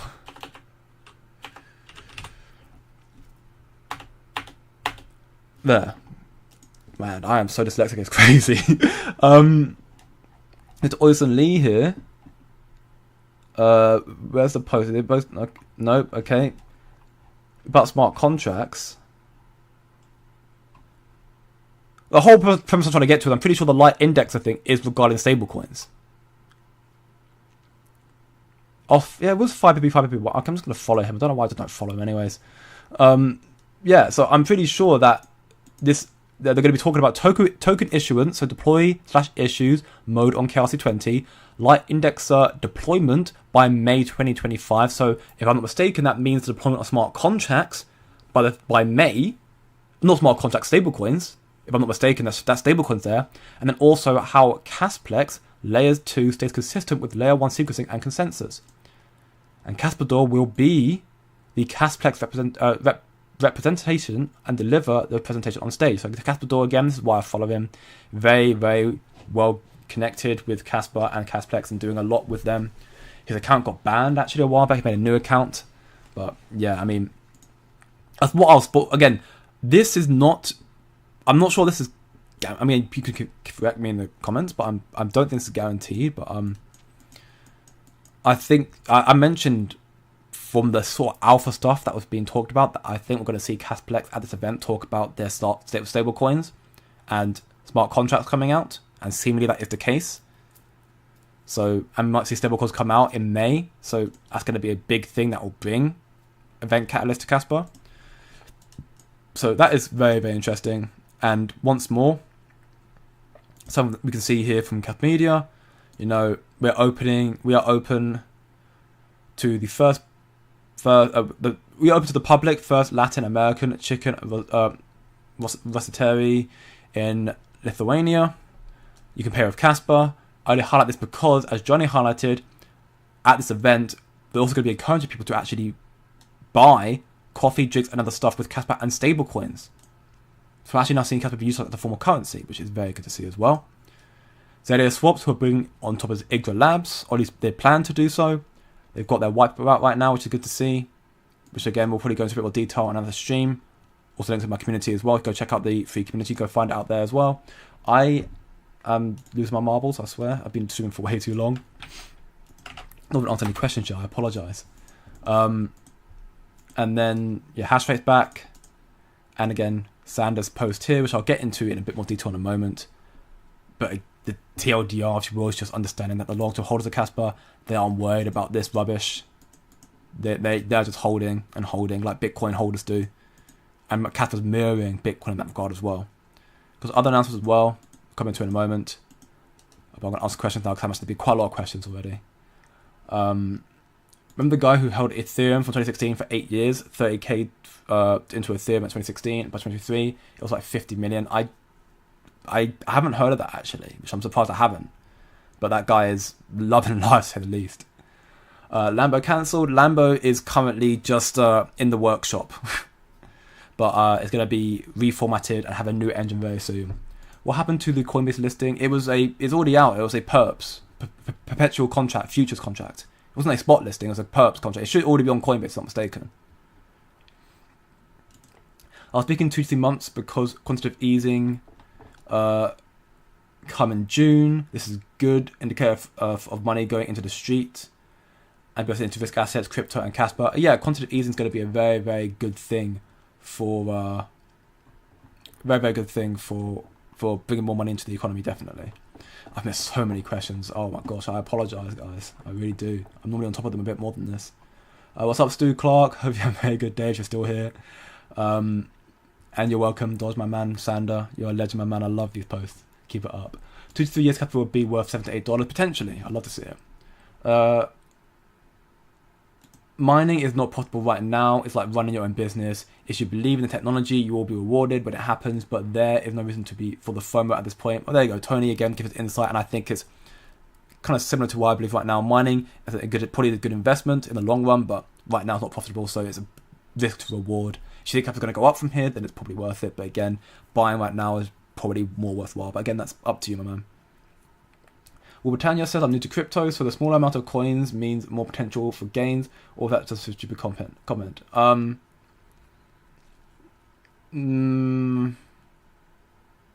me wait. So the smaller amount of coins means more potential for gains, or that, I don't completely get what you mean by that. I mean, if you're talking about the supply a project has, a smaller amount means that you could see a lot. You know, it means that if there's a smaller supply of a project, like Kaspa's got 28 billion supply, 28.7 billion total supply, and Bitcoin's got 21 million, because it's got less supply, it means that the potential price could rise higher because it could be monopolized more, if that is what you mean by that. I think. Tony says, is this... there's a rumour that the release of new and more miners are on hold until it becomes profitable. Yes, that was what the short stated. That's actually, that's what Mr. Mars highlighted in the community. The short stated that the likes of the big mining companies are purposely, they've got some massive like terahash machines, like absolute giga machines that are there waiting to release until the price of capital rise up again, which is probably true, and that may be disastrous and potentially quite negative for the home miners, but I think 10 BPS would give everyone more opportunities either way. I don't mind Kaspa again, so I can't speak too much to it. Vinny says, neither is mining Bitcoin, it's for the big companies now, and same will happen to Kaspa. Hash rate in the next few years will skyrocket to 5 extra hash. Stop worrying about home miners, we're past that. I mean, truth be told, if Kappa it does become this, number one chain, widely adopted block DAG, infrastructure layer, you will see the big companies try to monopolize Casper. They're doing it with Bitcoin already. They'll do it with Casper. We're just fortunate to be here early enough. Hopefully, have it in cold storages so we don't, get affected by it in that regard. Thoughts on Quay? Chart looking bullish. Heard of Quay? Don't particularly. I don't hold it. Yeah, I've heard about it a few times. I've been told about it a few times as well. It's meant to be some other block DAG, if I'm not mistaken, as well. Or meant to be another proof of work as well. I don't really have an opinion on it. Currently, it's looking very, very good from its launch, which happened, or at least on CoinMarketCap, it came out on the 21st. So it's looking very good so far. Had to see where it goes from here right now. Self-reported supply is 478 million. Total supply is 3 billion, so it's, very early to say the least. I'm sure people in my community know more about Quay than I do, QUAI. They might be able to give a bit more of an insight on that. Right now the chart looks okay. Listings are okay for it being very early on. See where it goes from there. I feel like I've heard negativity around Quay about what it's actually building, about it being, just not good. Just a scam, apparently. It's what I've heard about it. But again, I cannot attest to that myself because I haven't looked into that properly. Daddy chill, isn't it Wobble 3 now? I haven't kept up too much with the whole military stuff, like Ukraine and Russia and whatnot. I don't know what's happening, to be honest. For me, there's a lot of stuff right now that's just kind of noise, trying to remain focused on we just went through a whole massive, hour worth of just noise and FUD in the community. It's important to highlight that stuff, but again, for me to use that as a launch pad to say, this is just noise, understand what you're holding, do your research, know what Casper is, and just use that as your decision to whether you want to invest or not, and just keep going at it.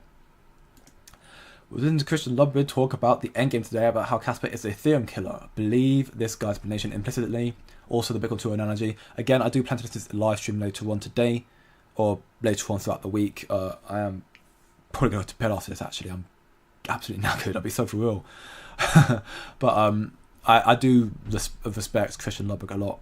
And his analogies regarding Casper. He's very knowledgeable about Casper, and I do also trust his vision as well. All this talk about long-term holding for 10 years or more is just cope. If Casper bombs in a bull run, it's done. We won't see it next cycle. Very notable change in attitude from Jay lately. Looks like he's not given up. Looks to have given up on this bull run, which is very surprising. Holding through the bull run is not advisable. It's a terrible strategy. Maybe I misspoke then. My change in attitude came from me just saying I don't want to keep talking about price predictions and price targets, because ultimately I'm just going to be holding Casper, into infinity and beyond type thing. I am talking about holding Casper for long term, if not cope, although I have reiterated that I will be taking profits. So again, this is not my plan at all. I'm still going to be dividing my plan around the time, but let's just say, for argument's sake, I hold 100 Casper and it rises to $2. I'll probably end up taking two Casper out at $1, another 5 Casper out at $1.20, and then once it gets close to $2 again, though I'm not playing it on price targets, I'm playing it on reactionary market sentiments, I'll then near the top, or where I believe the market top's going to be, take out, let's just say 70%, so therefore 70 Casper, and then DCA back into the bear cycle, because I see Casper got a very strong longevity, the same way Bitcoin does. And then, but I'm not. But I'm still gonna be having my other, investments and stuff that I do, like trading and stuff that, again, we talk about in the executive community here. Started to do trading a lot more as well. Now, so you can find out more about that, again, link in the description. Check out also my homepage, where we'll be trying to find ways to actively make more money, and the gains we make from that will be putting back into my long-term holdings, at least the hidden gems and the stuff that I'm holding, like Casper as well. So the noticeable change in attitude for me, if that's how we're going to clarify it, is I don't want to keep talking about price action, because it's actually quite an unhealthy mindset. Because if you're if you become adamant that Caspa's going to reach $10 or $2 or $1 and, you know, it doesn't reach that, it's just going to hurt you so much mentally. And it may therefore oversight and blind you from what Caspa's trying to build and how revolutionary it can be, and therefore what could potentially happen when no one expects it, which is a price rise. For me, like a lot, I have family members of mine who've invested into stuff that, you know, invested into 20 years ago, and it's only now, whilst it's going through the trialing stages in their certain projects or whatever, and it's getting some real adoption, now it's starting to rally. You know, my attitude to Caspa's not changed. I'm still so bullish on this project. I'll take profits, of course, because I think holding straight up is unwise. Personally, not financial advice. I will take profits, but I'll DC back into it because I see Caspa's got great longevity. And again, what's coming up for Caspa, I could see it as a quick. I honestly think Caspa has a chance of repeating this bull cycle in the next bear cycle as well, because a lot of these big developments will be coming out at the peak of this bull cycle, going into the bear cycle, and I see Caspa to do something similar again, with institutional adoption coming in full force again.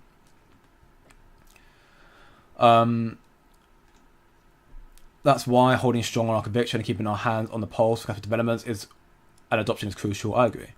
Unforeseen events just slows down Caspa and other cryptos, but it won't stop Caspa. I completely agree. Yes, I completely agree. Caspa has one of the strongest communities in the crypto world.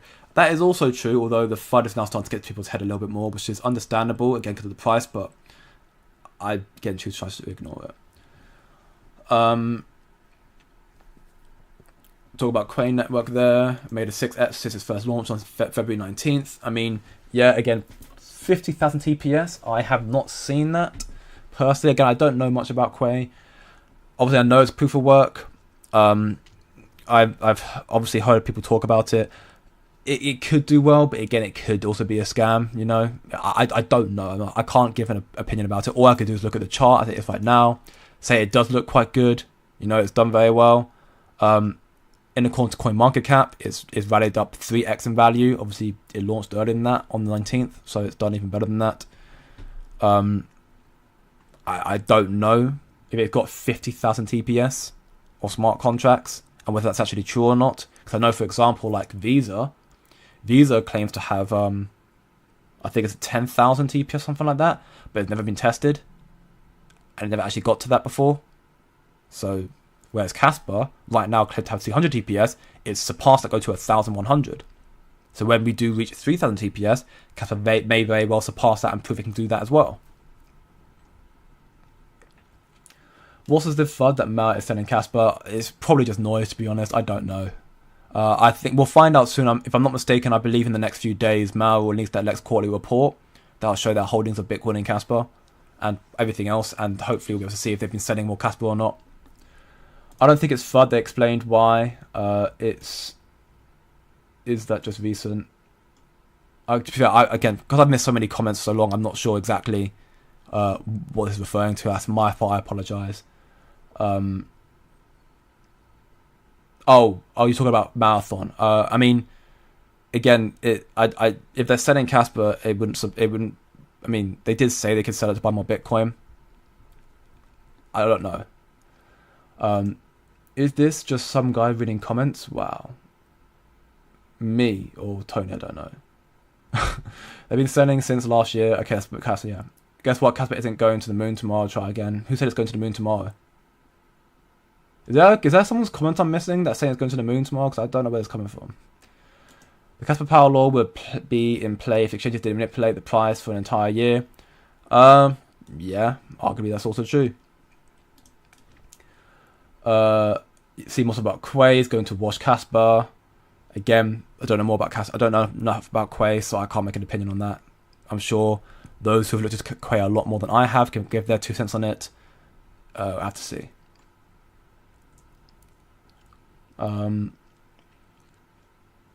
Ended your comments with self-portrait. I'm so glad I wasn't a maxi of anything. Caspa's only hope is if Israeli bankers of the world are going to pump it. Kef Fud is pure memes and killed the Caspa liquidity as I predicted. I mean, being a maxi is definitely not healthy, saying that I am a Caspa maxi. But at the same time, I am, logical enough to understand that if Kaspa was to do something that completely ruined my trust in the project, like something very, very, illegal, something that's going to make me believe that Kaspa is going to just do nothing, I would sell. I don't necessarily agree with this comment in the regard. Again, you're in touch with your own beliefs, and you may be right. I don't personally believe that Israeli banking is the only way that it's going to save Kaspa. I think Kaspa just needs the adoption, which will come through with developments. And we're going to see some big announcements, developments coming in that regard, talking about it at an event that's going to have a lot of adoption, one of the biggest events in Central and Eastern Europe in 2 weeks' time, or less than that now, in about a week. A little over a week now. If hackers stole a build for the Kaspa, that would be seriously bullish. I mean, arguably yes, because it would mean, because if you're stealing the Kaspa, again, because everything's traceable, similarly how, Bybit are doing everything they can to stop this Lazarus pack or whatever it is to sell their Ethereum to make money off it, effectively means they've got 1 billion Kaspa that is just locked away. They can never sell it, because it will just get frozen.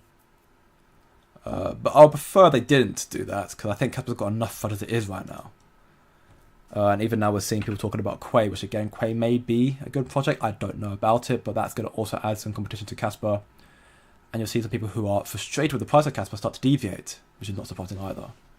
It seems they want to reset everything, clean up, maybe.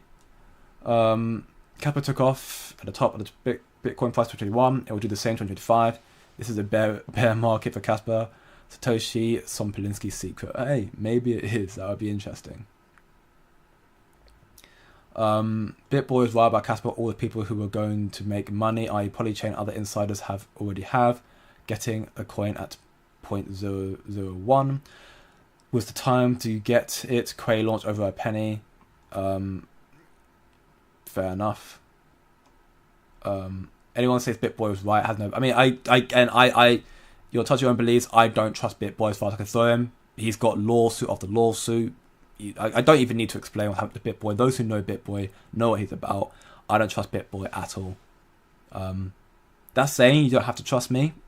All I do in these streams is give you news sources, gives you some form of entertainment, if you will. This is an entertainment, educational channel, and the whole premise of this is to make you question what it is you're holding, or at least understand what it is you're holding, and then go away and do your own research. Don't listen to me blindly and decide you want to buy whatever the hell I'm talking about, because I'm not a financial advisor. Don't buy what I talk about just like that.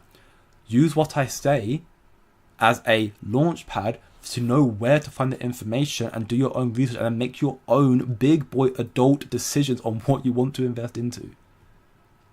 That's ultimately what that's what everyone in this space should be. That's again, if you want to find out more about that, we've got a free community about that where everyone's talking about crypto and Kaspa. We're all trying to band together to just ultimately understand more about the space. So again, you go check that out, link in the description chat, also my homepage as well. It doesn't matter if it's fair launch for Kaspa, if the insiders were able to mine using Ice River to get Kaspa for 0.01. Kaspa already 10,000 extra late, bro. Sure. What opinion is valid nowadays? Wake up, dude. Sure. So yeah, I just see the Quay network people taking over now. Again, you like Quay, it's perfectly fine. I've not looked into it, so I'm not going to give you an opinion on that. It's tough to say. The only thing I'm going to disagree with here, you're saying Quay network devs prove this. Quay's been out for 4 or 5 days. As highlighted from someone earlier, it came out on the 19th of February. Can you prove something in 4 or 5 days without institutional adoption? That's why when I will state, Kaspa solved the trilemma, which so far has been proven and it's been out for over 3 years, Kaspa, I will never, at least if I haven't said it before, I'm going to start saying it now. I can never wholeheartedly, confidently say Kaspa has solved the trilemma until it gets significant adoption, when it actually gets tested for scalability. Right now, so far, Kaspa has proven it for its 3-4 year life cycle. And it's even when the launch of KRC20, the relaunch of it, it surpassed its 300 TPS to 1100. So it's surpassed that, and even then it got congested, but the fees were relatively cheap, and even when it was flushed out, it was dealt with. Quay Networks devs prove this. Bitcoin limitations, all that sort of stuff. We are still like, none of you guys know how the code of Kaspa makes native smart contracts impossible. It will tend to suffer the same Bitcoin limitations due to code and architecture. Quay network dev proved this. Again, I'm not listening to Quay. I don't know. I don't know if what you're saying is true at all. I wholeheartedly believe Kaspa's building something that is going to surpass the limitations of Bitcoin, and they've not come out yet, but they're going to come out in due time this year, this cycle. But yeah, I don't know anything about Quay at all, so who knows.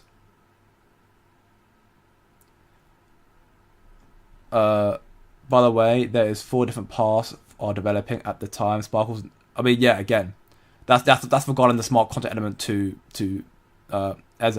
Yeah. Right now there are 4 different paths of smart contract. Even then, the KI confirmed they're doing their own smart contracts as well. So actually, you're going to see 5. One of them for institutions. Other 4 are for native to Kaspa. But they're going to see 5 smart contract stuff coming out for Kaspa. So they are coming out. Just watching the Twitter fight, yeah, pretty much. It's been a whole. This is one of the longest streams I've done in a very, very long time. Because for one, I'm speaking slowly today. I'm sure you heard, because I'm just tired, so I can't speak quickly. But also, yeah, it's just been a very long stream. But yeah, hopefully you're having a good day, Buffalo, my man. Those who are watching on playback, if you actually you're watching on playback probably now, then welcome and what's up. And information once more. If you're late to the stream, all the information I'll be linking in my community, to go check it out there as well. I'm reposting on my Twitter as well, so you go check it out there as well. Kaspa's literally early as fast to Bitcoin. It even has a tier fee scheme now. Normal, slow, and fast. I have no idea what you're talking about now. I don't know what you're talking about at all. Pass with 5 cents. Who knows? Potentially. I doubt it though.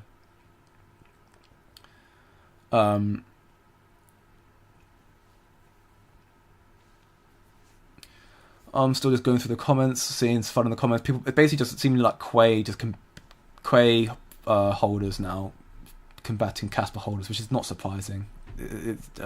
We'll see if it can stand the test of time, because people say the same thing about what was the other project? Pyron or whatever it was. Was it Pyron? I think it was Pyron. Someone said they said something about how Pyron was going to beat Kaspa because it could have released 10 bps early or something like that. Yeah, it was this one. I think this was meant to be the so-called Kaspa killer as well. Yeah, block DAG, ghost DAG with innovative smart contracts. Proof of work. The Pyron was the exact same thing. I'm not saying Quay is that. I have no idea about Quay. Full disclosure. But this is what Pyron was saying. They're the Kaspa killer. Kaspa's crap. We're going to bring out 10 bps earlier. And it did very well for initial launch. And then, because they actually were just lying, it capitulated. Now it's worth nothing, and it won't come back. I don't think it comes back ever again. So, will Quay be the same? I don't know. But I've heard numerous times people say they're the Kaspa killer, Kaspa's terrible. You're welcome to your own beliefs. I will choose to stick with Kaspa personally, though. And I'll DCate this process as well. You do all realize that Kaspa dev team has an open development on Telegram, so everything you said can be verified. That is also true as well. Although I've not checked Telegram in a very, very long time. How at Kaspa's pace, it looks like even scale projects like Blockdown Network will launch with more capabilities. So ultimately, I'm getting that you're not happy with the price of Kaspa, and therefore you're saying Kaspa's terrible because it's not got good price action. Because any claim that I've heard regarding the technology of Kaspa, while it's taken a long time, they are coming out. Don't get me wrong, the biggest issues of Kaspa is price is bad, it takes so long for developments, and they're valid. But if it was that, like, I don't know what to say to that. I don't, because it's just like, if you're looking quick price action, go trade memes. Like, you think the internet was built in overnight? Do you think Bitcoin got to where it is overnight? No, like, it took years and years and years. Most projects that launched a cycle like Sui did extremely well because it had the VC backing and paid for listings. But again, if you don't like Kaspa, that's fine. Facts aren't FUD. Sure. Again, I don't mind FUD. I don't know. I'll be honest, I'm so tired, my brain's rattled now. So that's why my chat was going so mental then, because I have people who are doing this as well. I never knew Cardano didn't have stablecoins. Yeah, Cardano didn't have stablecoins until its peak of last cycle, actually. Cardano got its stablecoins right here, or either at the very peak or just after the very peak. So all this pump from Cardano here was before smart contracts. That's precisely why a lot of people, and even to an extent myself, will say that Kaspa still could make a significant rally in a short span of time, because Cardano did it without smart contracts. Of course, they have other benefits. They had Charles Hockerson, who was doing the whole like VC back and stuff as well, so probably pay for listings again. But with Cardano able to do it without smart contracts, maybe Kaspa could do it as well. But again, at this point, I think everyone's just wants to see listings, and while listings are important, again, it's just noise. I seem to be late. Restart. Yeah, you know what, Mr. Miles? I didn't, but let's just say I did start half an hour late just so you could join on time. Shameless. But yeah, I'm now just trying to catch the comments right now. I'll get to a bit more of the stuff in a moment. The bit more news that I have. Jay's doing these streams at random times now to throw me off my game. I won't damn for it. Yeah, I'll be honest. So Saturdays are always random right now because Saturday's been very busy for me recently due to my family and situation. So I normally spend weekends with them right now. So I try to find time to get away. Sundays equally can be hit or miss. The days that are normally consistent is Monday, Tuesday, Thursday, and Friday. Those days are normally consistent around, well, either around, for me, 8 p.m. BST, or between 8 and 9 I'll start. Of course, I'll try to make an announcement ahead of time if I can't go off at that time, but yeah, I apologise. I'm trying to do better, I promise. I'll dump all the tea in the Boston Harbor again if I must. Please don't. Not that I drink tea, but please don't. All the Brits will be very upset. I have not bought any Kef for a couple of weeks. I'm feeling the need. That itch. Yeah, I feel that itch, you know. I respectfully, I'm sure the community have been debating between themselves about the Quay and smart contract and stuff for Kaspa, so I am going to just answer the questions that are actually to me as well. Could you respond to the accusation that you're in fact one of the hacked... Okay, no, right, no, Mr. Miles, I know I streamed really early yesterday, so you wanted to troll me, but please no. Tomorrow, do it tomorrow, please. ICP and HBAR are rugs. I mean, ICP, its chart does look very shaky in regard to where it launched, of course. Will it do well this cycle? Potentially, I don't. I mean, that does look terrible, launching around $420, coming down to $6 now, $97. That does look like a rug. I don't know enough about ICP to give an opinion on it. It might rally up the cycle, I don't know. HBAR, in that regard, I'm not too worried about HBAR. Hedera, because I have more knowledge on Hedera, therefore. ICP, I don't know too much. I do know more about Hedera. The chart looks like that, which is better. I know they have direct correlation and working alongside BlackRock. And they either got connections similar to like XRP where they're working with institutions. So HBAR, I haven't got a problem with HBAR.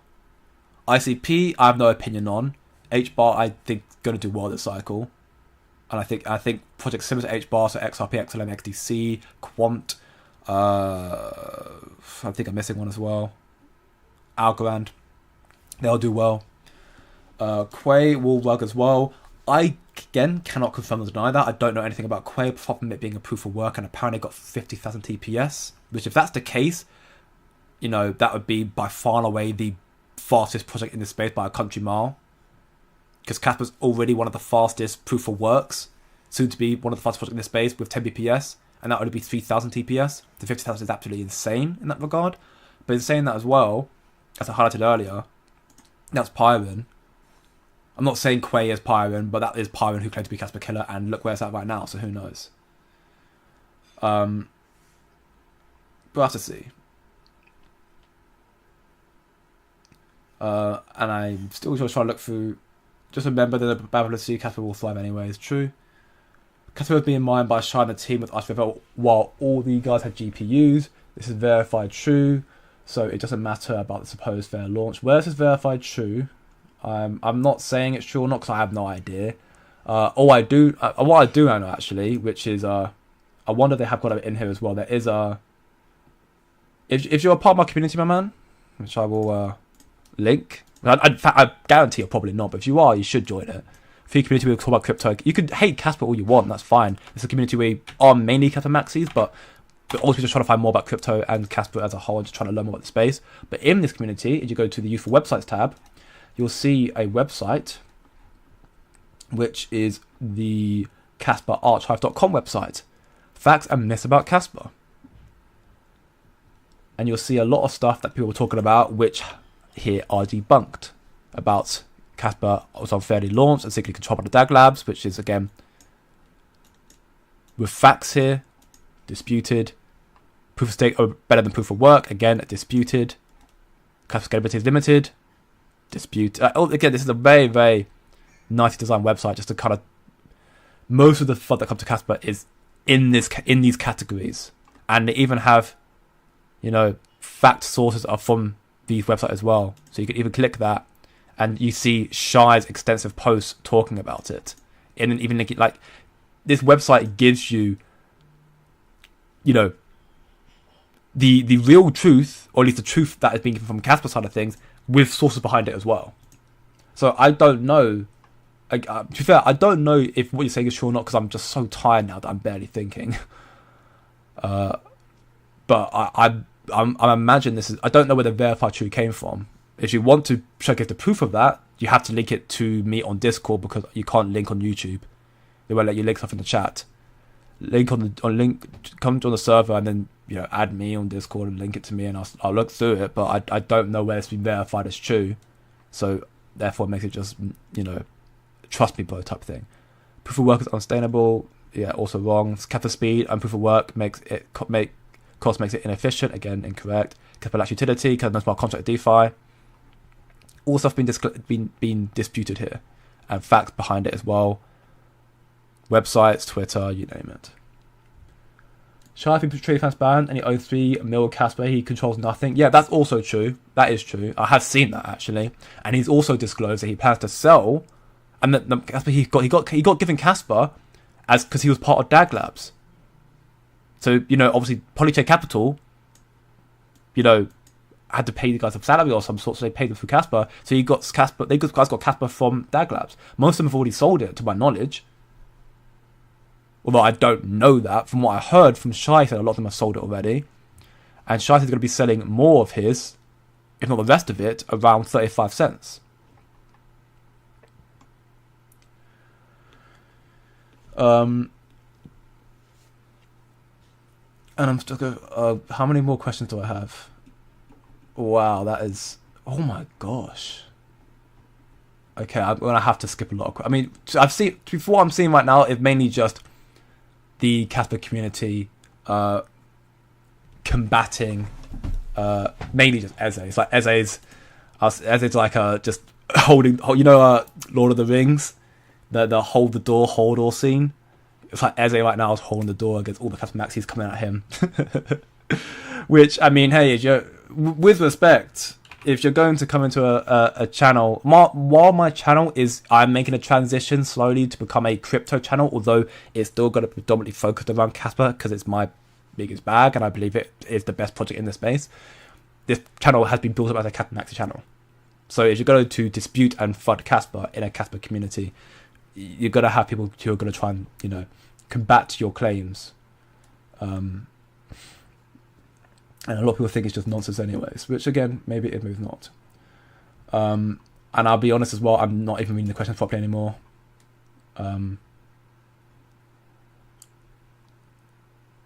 Just try to find a question that actually, to me. Is there any question actually to me? This is just back and forth. because I'm not sure. Quay is a graded sharded network. Lol, it's complete vaporware. Again, don't know. I have no idea about vapor.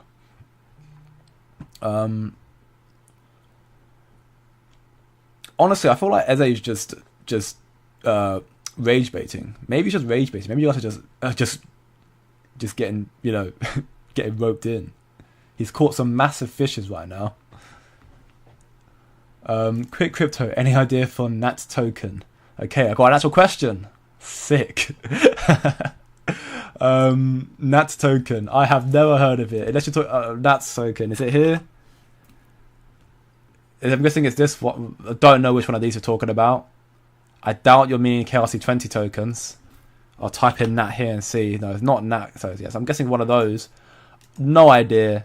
I'm going to assume it's the biggest one because that would make the most sense. You're talking about the biggest token here. It's not even tracked. I couldn't give you an opinion, my man, honestly. If you want me to talk about it a bit more next stream, then again, check out Discord and send me a message and I can look through a little bit so I know exactly what you're talking about, but I have no idea about it so far.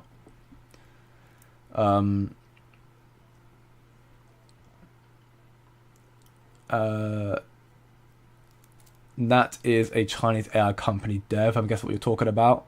I mean, again, I don't know exactly what Nat token is. I don't see anything from that here. The fact that it's an AI company is a bullish sign if it is true. Because AI, as I've highlighted to members who are part of the executive community here, alongside much more institutional documents and research we've been doing in depth, alongside trading and so much more, weekly live streams, everything else there, which some are still on part of the 7-day free trial. So you come join for free as well. If it suits your fancy and you think it's something that you think could be worth your while, then by all means come sign up. But information I've disclosed to people in there, I'm even now looking for the next, potentially big AI picks as well. I am in a very strong belief that AI is going to be very, very big this cycle and years to follow as well. And China is the next biggest competitor to America, to my knowledge as well. So again, that could be a big deal, but I don't know about that itself. I need to look more into it. I'm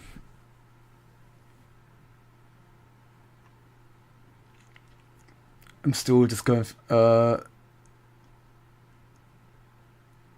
Yeah. Okay. So I mean, I'm honestly quite thankful that Mr. Miles and Jay Smith and everybody in the channel and the chat is able to, answer Eze, because again, apologies, I missed questions, so I just was not paying attention to questions at all, and I missed so much, and I just don't have the ability to go through all of them. But I'm scanning through it, and it seems that while things are getting a little bit heated, looks like there are being a debate going on at least.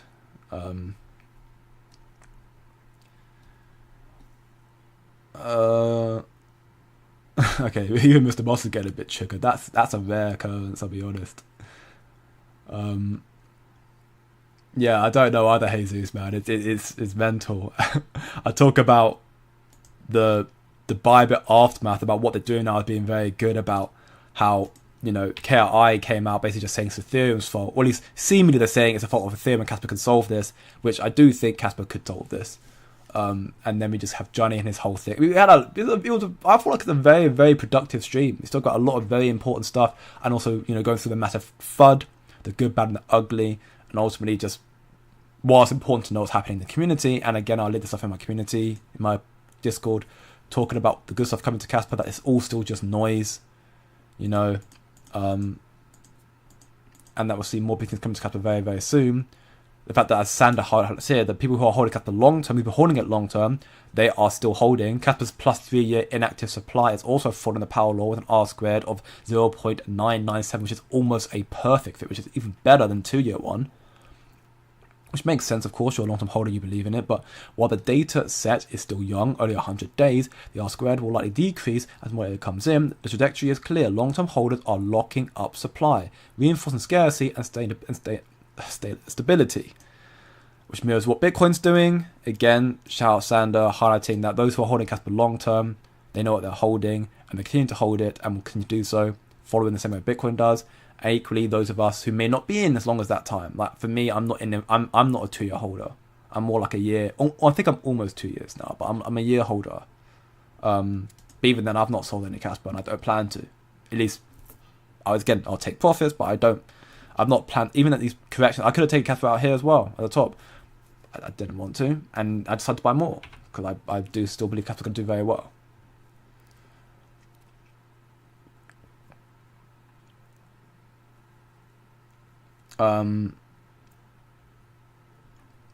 Wait, what? I just saw someone say now it's getting racist. Well, if someone's getting racist, they'll get banned, because that's something I will not stand for. Who's getting racist?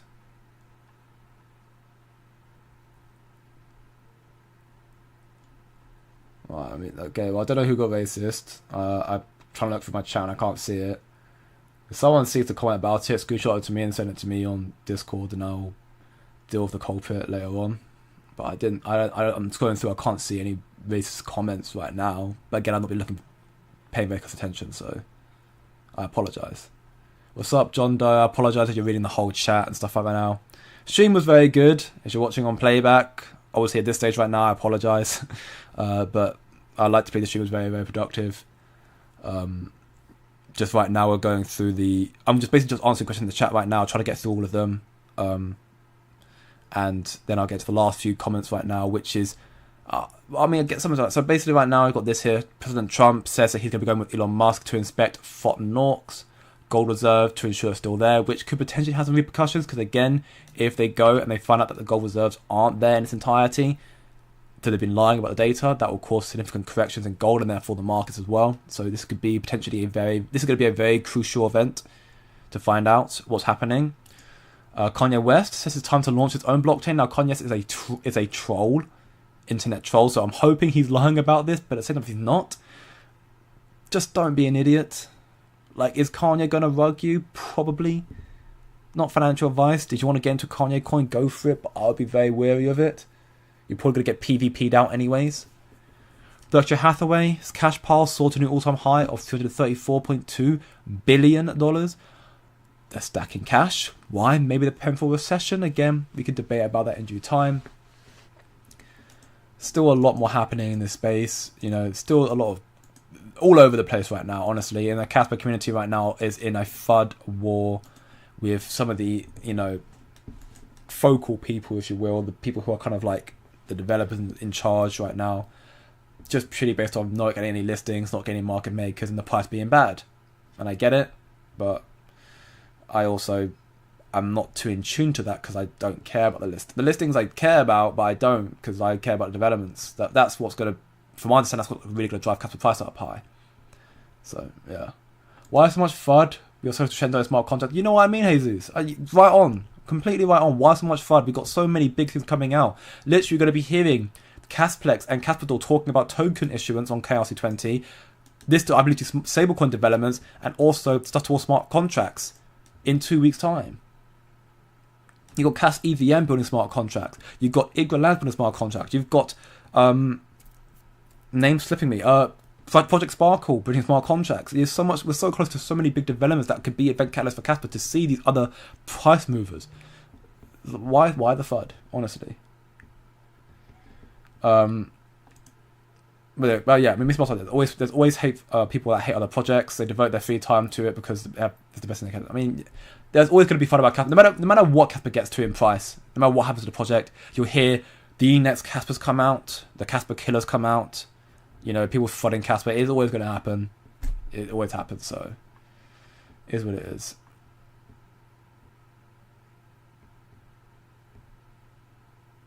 As they're saying, Shai has access to GPUs months after launch. It's absolute BS. He's already contradicted himself. First, it was when everyone was on GPUs. Then it was months after launch. Those statements contradict each other. There was only CPU mining for the first half year-ish of mainnet. As for the ASICs during the GPU era, all the miners were able to tell when the ASICs showed up. We tracked the hash rate religiously. Those ASICs were on the market within months of being created. I mean, yeah, again, those who are knowledgeable in that regard I guess, have disputed the claim from Eze, then again, I'm kind of almost at a loss for words. The FUD is there.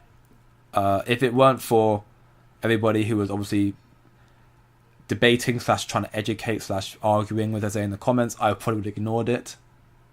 But as I've done already, but hey ho. Kaspa was seen at 2023 was at testnet of $2 billion market cap. Yeah, and it's not doing well right now. Kaspa right now is down 65% from all-time highs. Tell a lie, it's down 52% from all-time highs.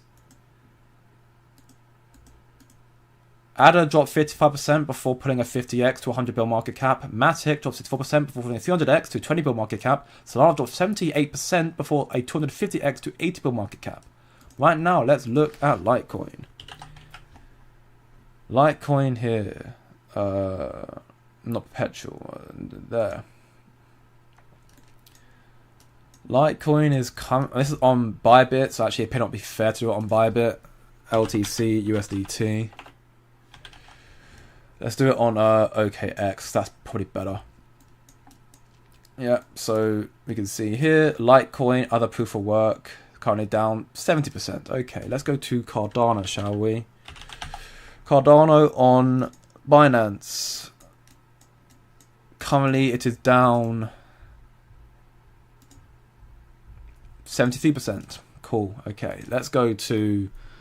What else could we go to? What other projects can we go to? This is again this comparison stuff is so unfair because it's Kaspa's not the same as other projects at all. There's proof of work, proof of stake. It's not a fair comparison, but it's me trying to, I guess, it's me trying to open the mindset of people who are looking at Kaspa and looking at it just purely from the perspective of, oh, like they're looking at purely on as this alone. And they're frustrated with that. And don't get me wrong, you're entitled to be frustrated about it. If you don't like Kaspa because that's frustrating you, then by all means sell. It doesn't bother me at all. I don't care what you hold. I really don't. You should be told. You should be researching your own assets and understanding what you're holding. Simply as that. If you've researched into Kaspa enough, in my personal belief, because I have, I don't care about this. I'm holding long term anyways. I'm going to continue holding. I think Kaspa can still make some very volatile gains this cycle. I still think $2 is possible. But again, this is probably one of the last times I mentioned price predictions because, again, I don't think... Me saying I think $2 is possible is going to probably impact people negatively, thinking, oh, we're going to see $2 Kaspa. There's no guarantee of that. We may not even see 50 cents Kaspa. Who knows? We don't know. But I'm not bothered because I'm holding Kaspa and taking profit. I'm holding Kaspa for years and years and years and years to come. What I'm seeing is Kaspa in due time to be utilized as a form of currency, which is huge. The way we see dollars will be the same when we see Kaspa, hopefully. We're going to see smart contracts and stablecoin stuff come to Kaspa, which will give it more adoption, and the stablecoin and the exchanges will list Kaspa as a result. So, Kaspa's doing bad, yes. Is it done for? Is it dead? No. There are many other products in this space that are not near their all-time highs yet. Yes, Kaspa is doing this during a bull market right now, but we're in a bear trap right now. Let's just load up these few, just to have a look. Just out of curiosity, right, whilst we're talking about this stuff. So let's look at Tron. So Tron is doing very well, actually. This one launched a while back as well and has continued to rally up. That's good for Tron. That's because it was backed by World Liberty. It makes sense. That's Trump. Let's look at Chainlink. Equally doing okay. How far is it down from all-time highs? Link USDT. Binance. Chainlink is currently down 60. So it's even down further than Kaspa either way as well. So that's Chainlink. Avalanche.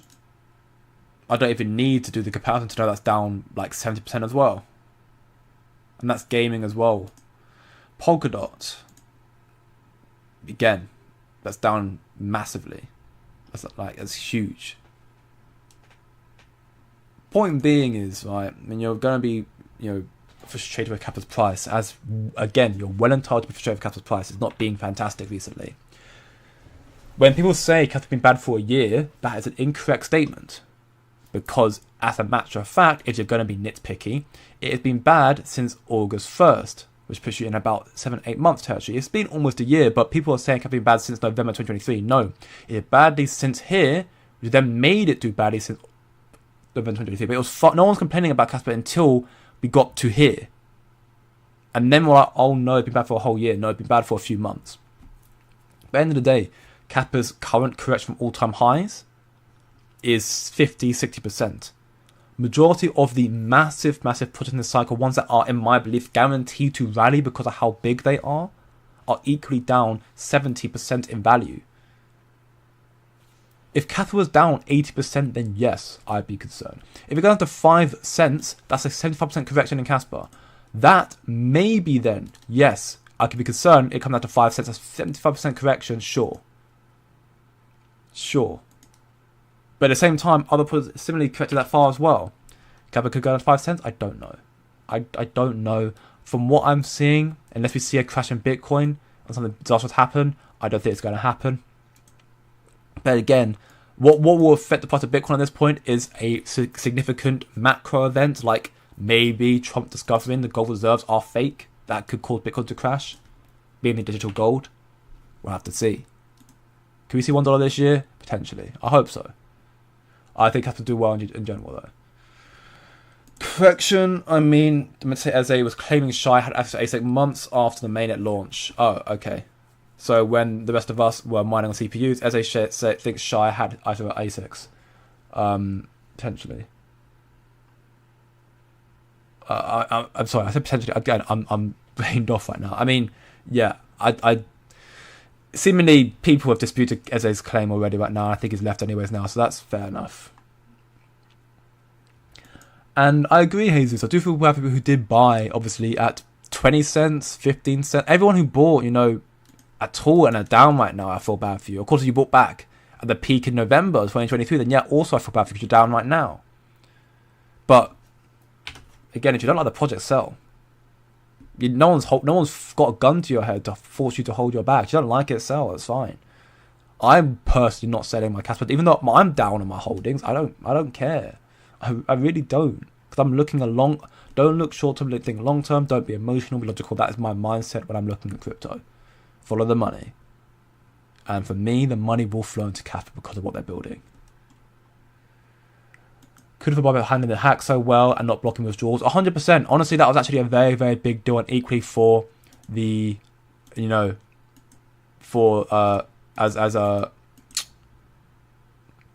Johnny highlights here as well, for so many of the other exchanges helping Bybit to prevent an FTX. That was huge. And actually, I'm going to probably make a short on this section here as well, because that is absolutely huge. FTX was a disaster. And if these other exchanges didn't do that, we could have seen potentially the fall of all crypto. And I'm not even joking. Sounds ridiculous, but you could have seen the fall of all crypto.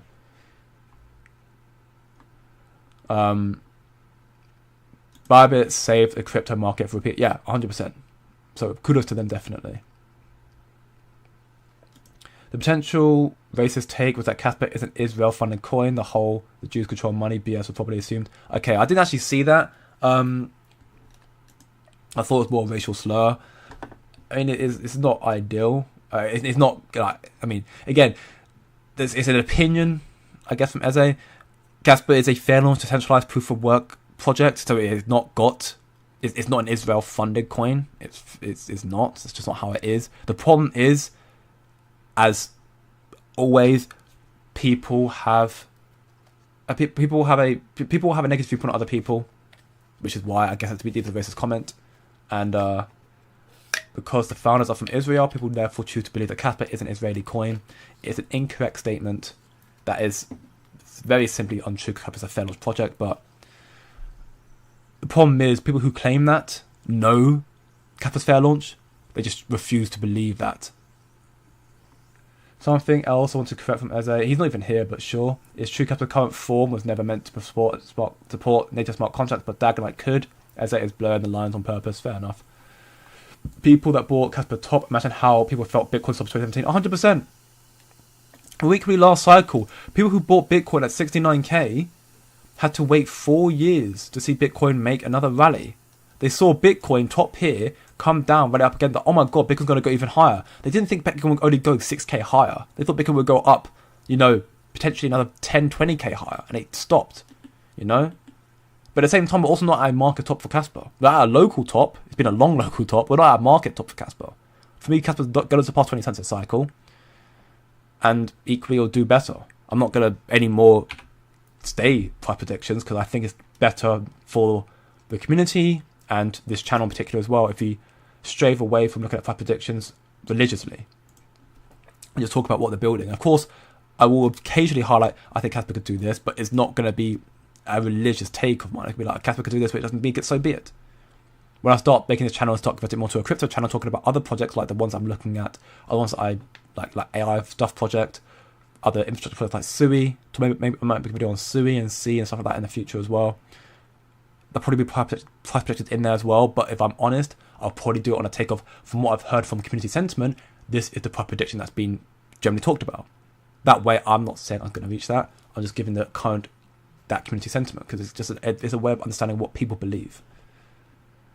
Adapting for Kaspa will be incredible. Kaspa accepted here. Stickers are going to start looking good. And yes, they will be very, very soon. And with that, I have finally caught up with the questions over 2 hour live stream. Wow. It's 11 p.m. when I'm at. I am beyond knackered. I deserve a day off. I'm joking. But again, with that being said, thank you everyone once more for watching today's daily live stream. It has been a long stream. The longest stream I think you've ever had. I am going to be stopping to answer comments right now because I am actually getting a headache now from 2 hours straight of talking. I know my voice is very beautiful. I'm sure everyone loves it, but I think it's time that I take a drink and just get to bed, really. If you enjoyed, leave a like, share your friends, subscribe for more, you know the deal. A lot of big stuff I've covered right now. I'll probably make some shorts and some content kind of identifying the key parts of this stream later today and tomorrow, or tomorrow probably. So stay tuned for that if you are, wants to get some recap of that stuff. Again, Kaspa, FUD's going rampant, but I think there's a lot of big things coming as well. Oh, fine, Mr. Mars. In 2017, though, Bitcoin topped at 20k. Okay, yeah, cool. And they had to wait a very, very long time for that as well. I agree. Mr. Mars, I'm tired. I apologise. You can troll me more tomorrow, man. Please. Have a good one, Jay. Yes, I respect you all. Thank you very much for listening, as always. You're all legends here. WJ, I respect you all. Thank you very much. Even Mr. Mars, despite your trolling. You're a legend, thank you very much. And if you want to know more about crypto and Kaspa, I have a community where we're all trying to learn more about the space. Well, yes, Kaspa Maxi predominantly, trying to learn about crypto in general, then come check out the free Discord community. If you want to be even more locked in and maximize the benefits from crypto in regards to learning alpha information from institutions, that what they believe is going to happen in this year and stuff to follow as well. Alongside trade alerts, we're starting to do so. We literally brought in a new trader 2 or 3 days ago, and so far trades have been looking very good. We've got that stuff coming in. We're going to put in some more hidden gems in very, very soon. Starting to do some insights on that as well. There's a lot coming. This community is going to be evolving more and more, and you can join for a free week, 7-day free trial as well. Links to join that are in my description, in the chat, also my homepage as well. If you don't like it, can you cancel as well? But that's all good. I'm hoping it drops to 5 cents. I mean, if it does, I'll be definitely like you, King, learning up more as well. If it doesn't, so be it either way. If you're ever in America, you can stay at my place. I appreciate it very much, Adam, my man. I might take on that offer one day. We'll have to see, though. Don't ever stay at someone's house named Bates. I've watched way too many horror movies to know better.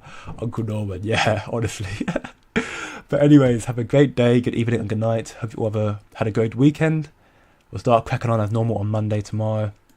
The market will open. We'll see what happens. But yeah, have a good sleep, everyone.